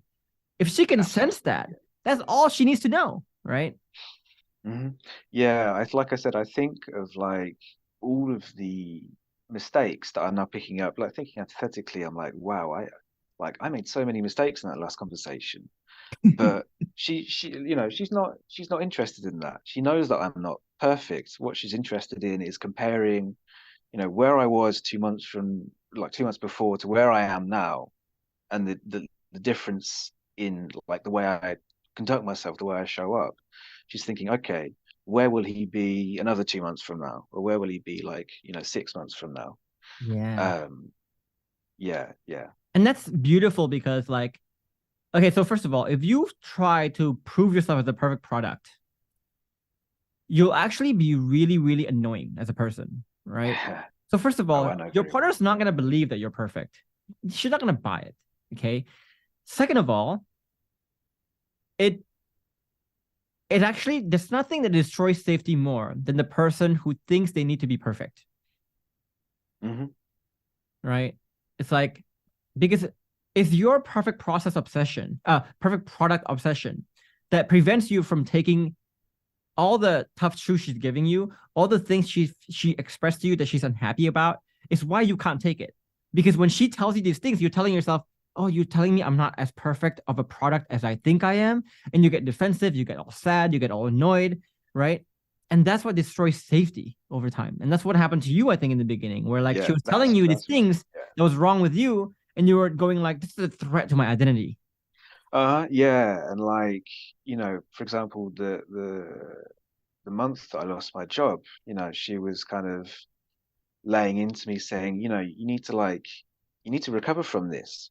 You can't just sit on your ass and wallow. And I was like, well, I tried hard to provide for us. I did the best I possibly could. I'm proud of myself. And it's like, she doesn't care. Like, That's not the because point. Yeah. that's not the point. Like, it doesn't matter because it's like you say about, was it the man dying in the elevator? It doesn't matter like whose fault that is or like the reason, none of that is about what are you going to do about it now. That's, like how are you going to solve that problem? Yeah. Um, And for yeah. people who don't know that example, basically I'm saying like, let's talk about what responsibility means or not playing hmm victim means, right? A lot of people think playing victim is about like whose fault it is. But let's imagine that here you step into an elevator and you see a dying man in the elevator. The elevator is closed. It's just the two of you now. Okay. The elevator is going up or down, whatever it is. But this man is gonna die in seconds unless you do something. Sure, the dying man is not your fault. But are you able to respond to that dying man right now? Of course. That's what the word responsible means. Responsible, right? Are you able to respond? So playing victim, when you play victim, it's not when you are saying like it's not my fault or my fault, whatever it is. It's faults have nothing to do with playing victim or not. The true essence of whether you play victim or not is, are you understanding that you're always responsible for this, for how you act in this very moment, or are you trying to avoid the fact that you are responsible, right? So right now, for example, if you guys on the brink of a divorce, yeah, who cares if the divorce is your fault or not, your partner's leaving, your fault or not? Who gives a shit, right? The point is, right now, you have found out that your partner wants a divorce. What are you going to do about it? Are you going to do about it assuming that you were responsible? You have a response to make, and you want to make that response positive, or are you just going to ignore the fact that nothing I can do about it? If you say there's nothing I can do about it, you are not responsible, and you are not and you are playing victim there. Oh yeah, That it's makes sense. very, very addictive as well. It's Like very addictive. in the moments where she says like, "This is all your fault," it is you can just go, "Well, what about this time that you did this?" And suddenly you're getting like an I ego know. boost. You're getting a power trip off like putting her in her place. Like it doesn't fix anything. It doesn't change anything. Like, Yeah. it doesn't unfuck your relationship. I know. It's just, yeah. And we talk about why the victim mindset is so addictive, right? Because, like, again, it absolves you of work, it absolves you of responsibility, and it's easy. Like, if you could have said, like, if you got out of the elevator and you said, for example, oh, a man died in there, and there was nothing I can do about it. That's easy. You don't have to take Yeah, responsibility. But if you said, like, that guy died in there, and I could have responded, but I didn't, and that's why he died, that's tough. That's a tough, like, realization. The same way yeah. with the It's divorce, right? It's like, carry much more. Yeah, yeah, yeah, if you are partner wanting divorce and you say, like, well, she left and there was something I can do about it, that's easy. But if you say, like, she left, but there was something I could actually do about that, but I didn't, that's why she left, that's tougher. But mm, the fact is, again, you always have responsibility. You always have something you can do. And if you choose to not do it, and you choose to lie to yourself that there's nothing you can do, you're just taking the easy mm. way out, kind of thing. Absolutely. Yeah, yeah. And for me, it was a way of like it was comforting myself because would spend so much time in self-flagellation, like beating myself up for my mistakes. It was a way of saying, well, I did the best I could, and that's that. And there's like you said, there's a burden taken off of you in sort of being able to exclude yourself from the equation, so to speak. Yeah. Yeah. Yeah, And it's always like that rewards punishment paradox, right? It's like you play victim, it rewards you now, but it fucks you up later. But if you take responsibility, it's tough now, but it rewards you later, right? Any good habits you can think of always punishes you now, rewards you later. And a bad that's habit you right. can think of rewards you now, punishes you later, which is why we always gravitate towards bad habits, towards victim mindsets, etc. But back to the point again of like perfect process and product, right? The whole point here is, guys, again, like, not only does your obsession with perfect product leads you to play victim more, leads you to be blind of your own flaws, leads you to be defensive and destroy more safety, but again, it also actually makes you grow less, right? We always say, like, the moment you think you're perfect is the exact moment you'll be surpassed by someone who knows they are not perfect, right? Because, like, once you think you're perfect, you stop growing. The same way, your partner was trying to teach you a lot of ways to be better. Life was trying to teach you a lot of ways to be better. But because you're so busy justifying how perfect you are or how perfect you've been, you miss so many lessons that life was teaching you, that she was teaching you, right? It's just a shame. Absolutely, yeah. And it's like the moment I actually started growing in the program is when I stopped focusing on those things. Like, that's one way of achieving like exponential growth is like you're laser focused on like everything essentially you're doing wrong and what you can do to take Oh, you okay? a phone call there. I'm back Yeah. now. Yeah, All good. Keep going. yeah. What was I saying? Now lost my train of thought there. But yeah, that was one reason that I grew so quickly. I was like, no, I can't continue blaming my partner for this. Like nothing is ever like it was comfortable, but nothing is ever going to get resolved that way. Like, Yeah. Yeah. yeah, So just to close off this topic again, right? Your partner doesn't need to see that you're a perfect product. She knows that you'll never be perfect. And the more you try to prove that you're perfect, you're this high value man, the less high value, the less perfect you will actually come across, right? She's looking for, do you have the right trajectory? And part of having the right trajectory there is when you stop playing victim and you take ownership of what you do, right?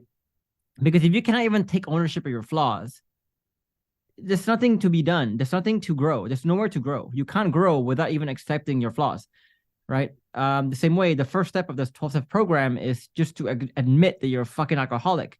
right? So if you want to grow, the first step to growth is you got to admit you are fucked. You fucked up, or you have fucked up, right? That you are fucked up sometimes. It's okay. Because once you can admit that, that's when she knows you're growing. So the more you try to be defensive and try to justify yourself, the further you are going to get away from reconciliation in a way, right? Um, Last topic I want to bring up is really this topic of so we can bring up so many other topics, right? Like we can talk about becoming water, we can talk about real paths to mastering your emotions, finish line, no finish line, and we talk about that in so many of our interviews before, but actually there's two more I want to talk about, right? Let's talk about this becoming like water a bit. Okay. Absolutely. Yeah, yeah. I love that topic because it's a topic we don't talk about a lot, because it's so nuanced, it's so complex, it's so rich. What's your idea of becoming like water, and why do you feel like that's something that the program taught you that's been so valuable for you? So I think of like even like silly examples, like, recently my partner was saying, well, what if you tried using, say, like a watch, if you wore a nice watch, or if you used expensive perfume? Like myself, I'm kind of a bit of a hippie. I'm not very materialistic. Um, but recently I was looking at myself, who I am as a person, the stories I tell myself, this idea of I am a materialist. And then I looked at the other side. I was like, well, like I tried using, I tried using the wallet that she gave me. I tried putting on more expensive perfume, and like the way that I approached, like I carried myself was completely different, right? Mm. Like the way that people perceived me was different based on like my attire, the way I present myself. I started realizing, like, man, there's so many stories I tell myself that just limit who I am as a person, and would Mm. like part some of the stories that like stop me from growing in the past. So like a more like a deeper one would be like if I look at my friends or colleagues, for example, they have an energy that is just expansive, that brings people into their orbit. Mm. Whereas my like if I look at my own energy, it kind of stops at me, and other people have to come to me. I see. And yeah, and I'm thinking like, well, what would be the benefits? Like if I were to become charismatic as a person, if I were to, like, like be more expansive in Mm. the way that, like could like captivate a room, for example. Like, there's so many stories I'd say, like, oh, I want people to engage with me on my terms, for example.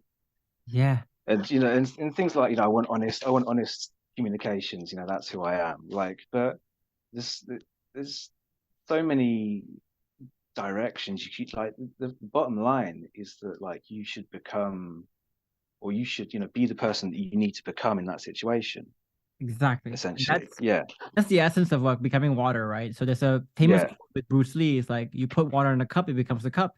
You put water in a Mhm. vase, it becomes a vase. You put water in whatever, it Yeah. becomes that thing, right? And the essence is like if you ask people what true power and freedom is, they will say like, I want to get a bunch of fucking money, and so that I can do whatever the fuck I want and avoid the people, things, activities that I don't want to do, right? To me, that's slavery because you're enslaved by Mhm. who you are and who you're not. You're enslaved by who you like and what you dislike, who you dislike, right? Yeah, yeah.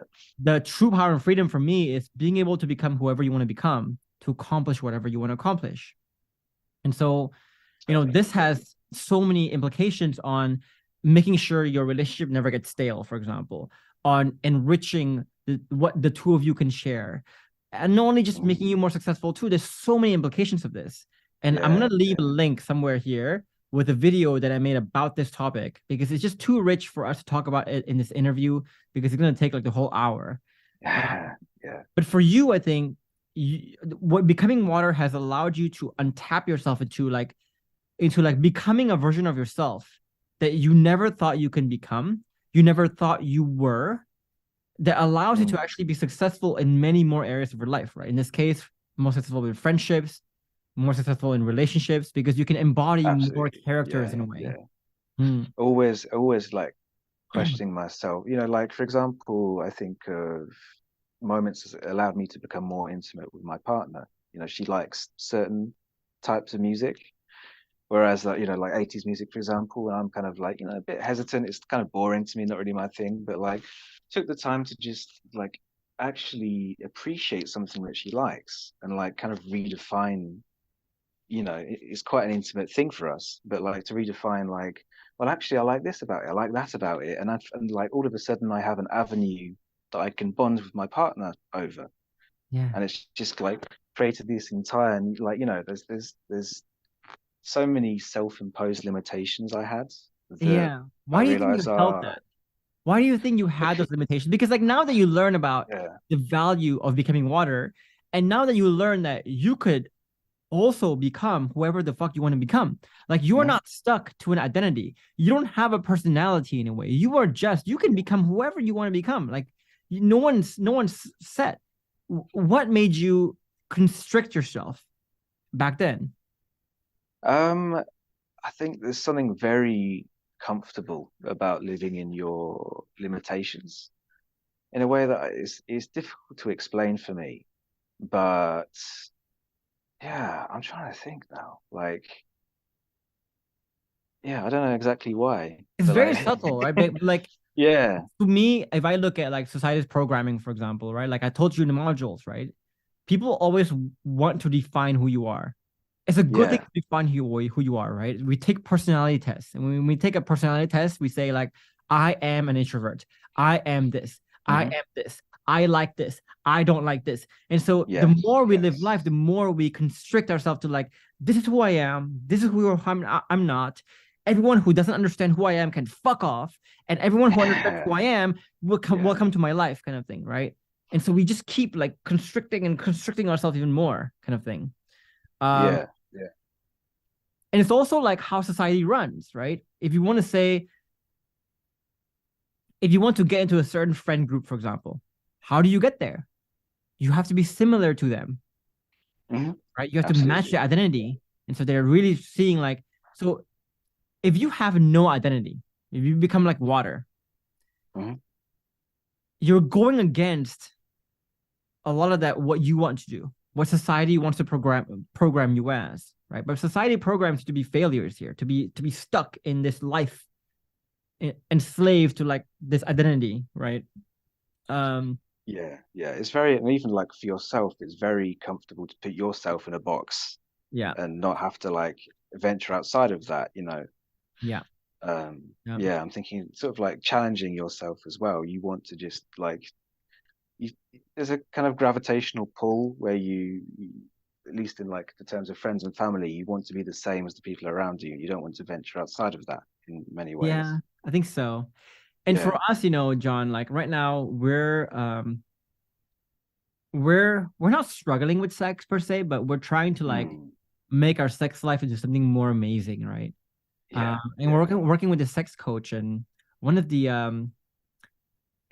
one of the blockers for me back then was I always define myself as like a personality type, right? I am Yeah. I am an analytical guy. I'm a masculine guy. I'm a masculine figure. I'm a masculine role. This is how my brain works. So people read a lot of books about like masculine, feminine, right? The men tend to be like this, the females tend to be like this, etc. Hmm. Yeah. Yeah. And I used to use that to like define what I do and what I don't do, what I like, what I don't like, what I should do, what I should not do, etc. Right. And my partner has told me in during these sessions that like that's actually very unattractive. Like it's actually very unattractive for me to see you in your work mode. Cause like in my Oh work yeah. mode, you see Yeah. it. Yeah. Like I'm very tough love. I'm very harsh with people. I'm very like logical. I'm very like I push people a lot.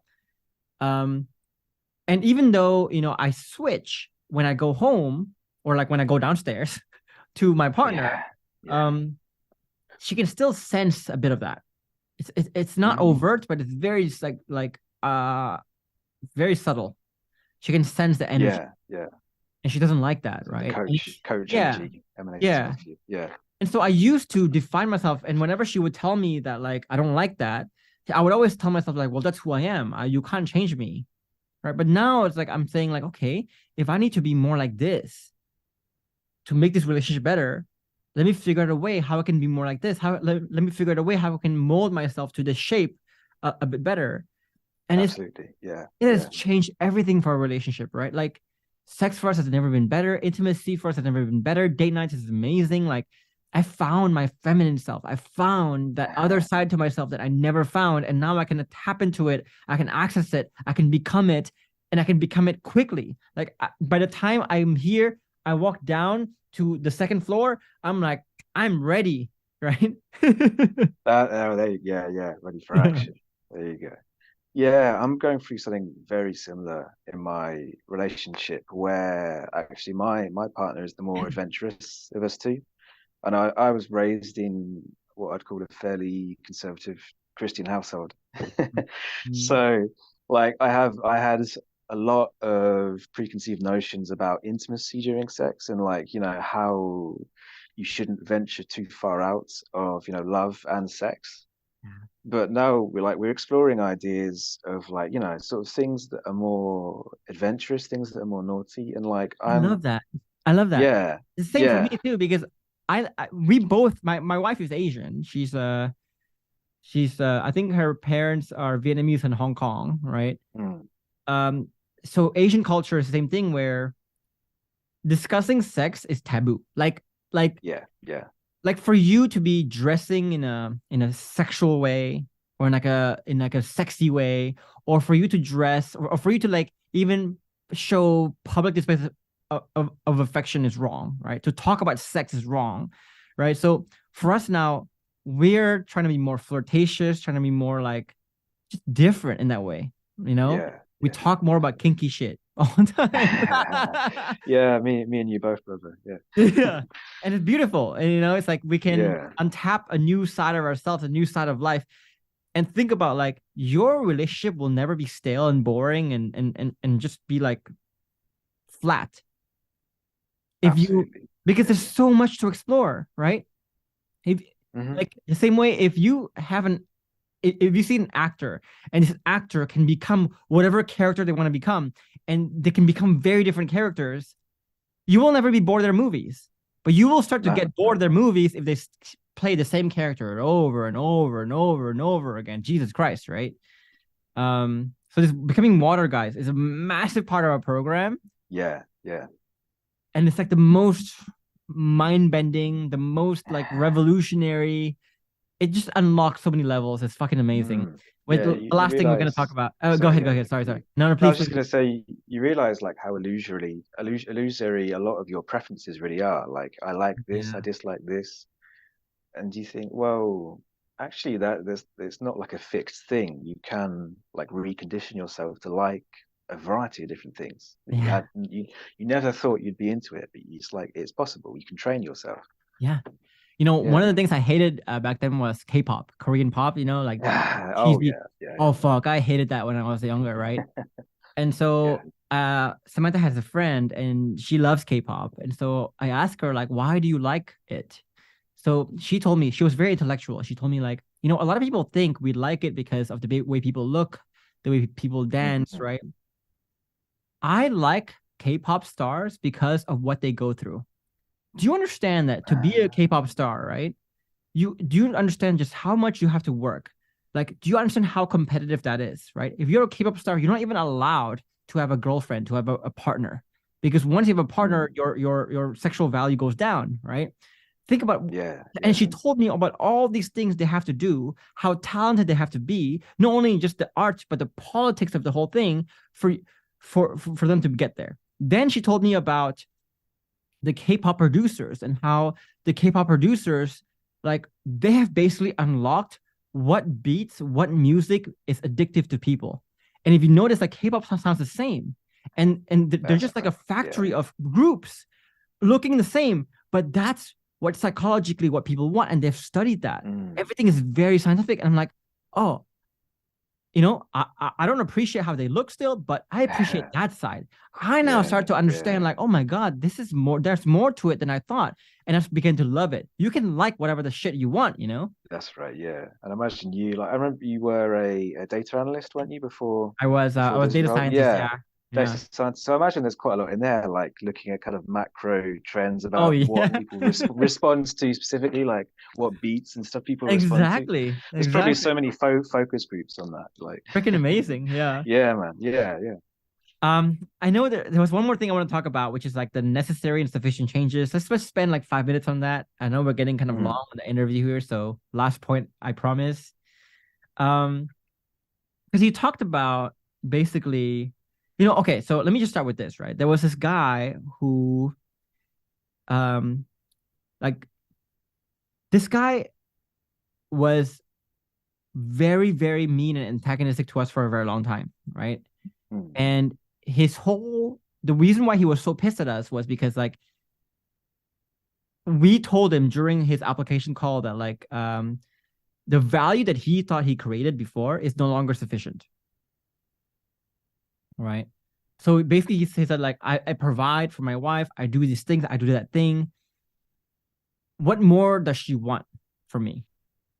mm, And I told him like, well, to be honest, like just like how money has inflated, the value that is expected from men has inflated too.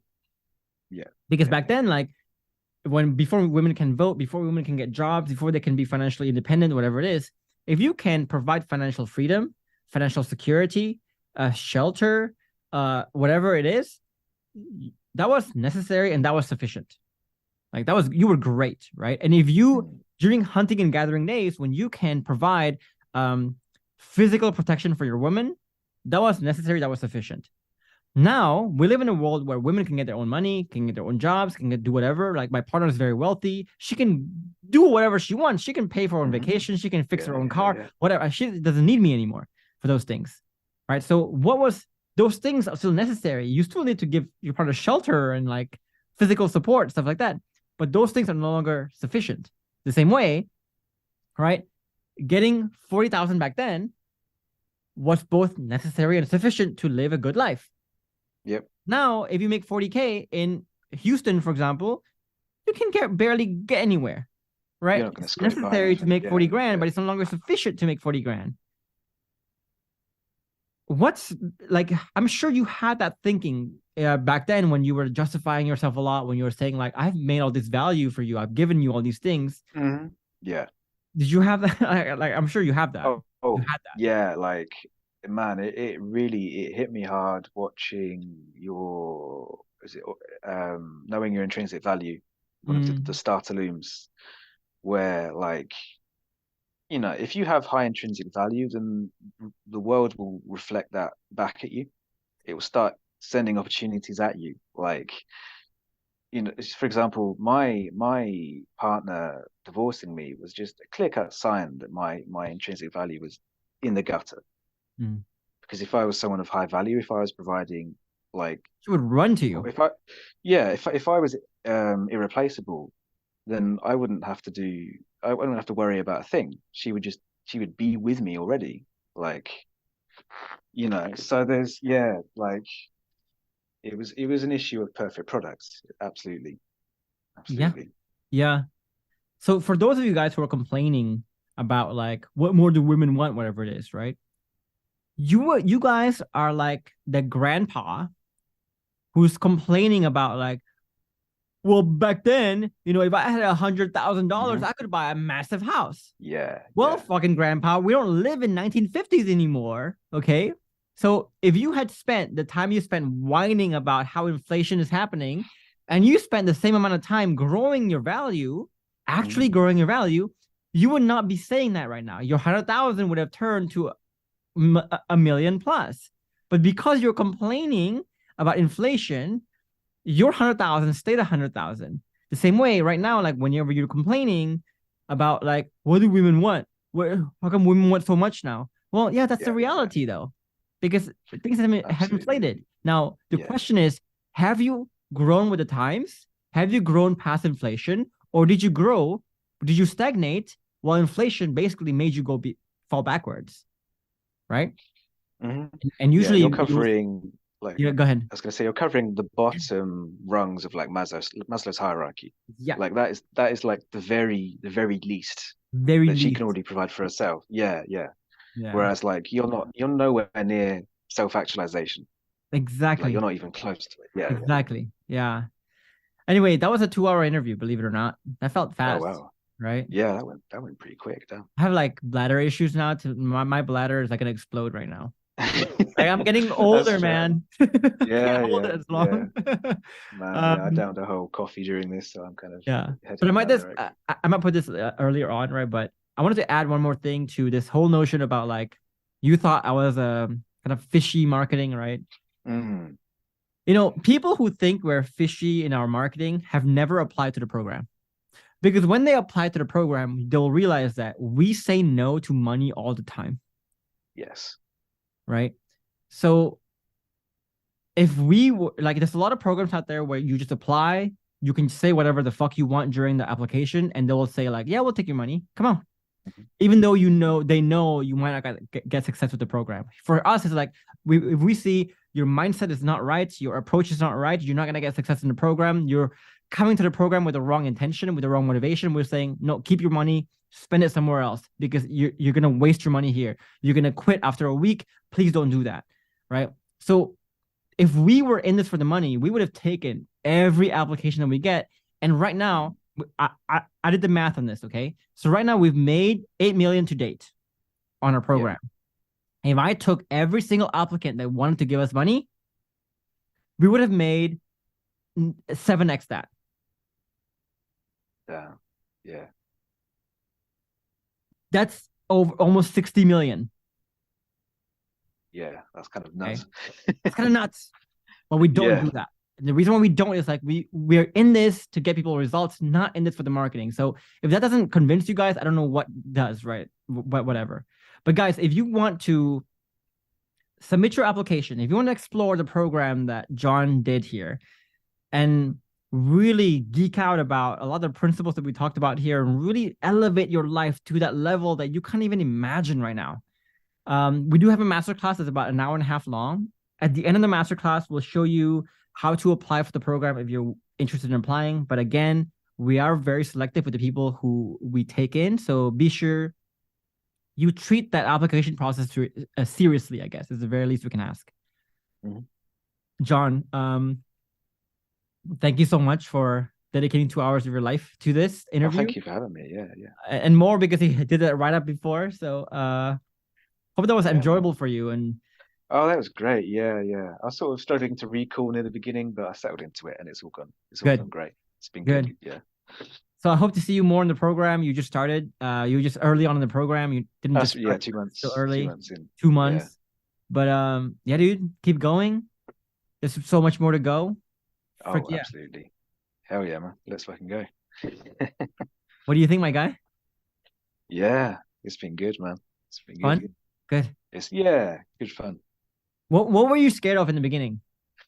Man, I don't know what it was. Like it's like it is like FAE deep down. Because I think because like or self-flag, whichever. I think because like I am so early on, Yeah. I was thinking like, okay, so what do I have to teach other people? You know, there was like a sense of a little bit like obviously I've made a lot of the internal changes which has shown up in my relationship. But it's like, how do I verbalize that in a way that could be useful, Give yourself some kudos because like that thing where when you're a performer, right? When Yeah. other people are faking it, when other people are not. Like sometimes when I talk to entrepreneurs, Mm. I would ask them questions and I would see like how precise is their language when they talk about entrepreneurship, their journey, etc. If Yeah. their journey is not precise, their language is not precise, I'm like, this guy doesn't know what he's talking about. He's a phony. Right. But if Mm. he can like show me like, wow, his language is precise, he's specific, he's like nuanced. I can tell like this guy is a real Yeah. deal. So when Yeah. I hear you talk, right, I can tell you know your shit. Mm. That's good. Yeah. So it doesn't matter to me like how long you've been in the program. I'm like, this Yeah. guy is a real performer. This guy knows his stuff. This guy has been through it, right? This guy has been through the Absolutely. Yeah. program. This Yeah. guy's doing the work, etc. I can tell. So That's good to hear, man. That's good to hear. good. Yeah. Keep doing that. Don't get complacent. Oh, no way. No way. All right, man. You have a great night, Yeah. okay? You too, fella. Yeah, you too. Yes, Have a man. good Bye. one. See ya.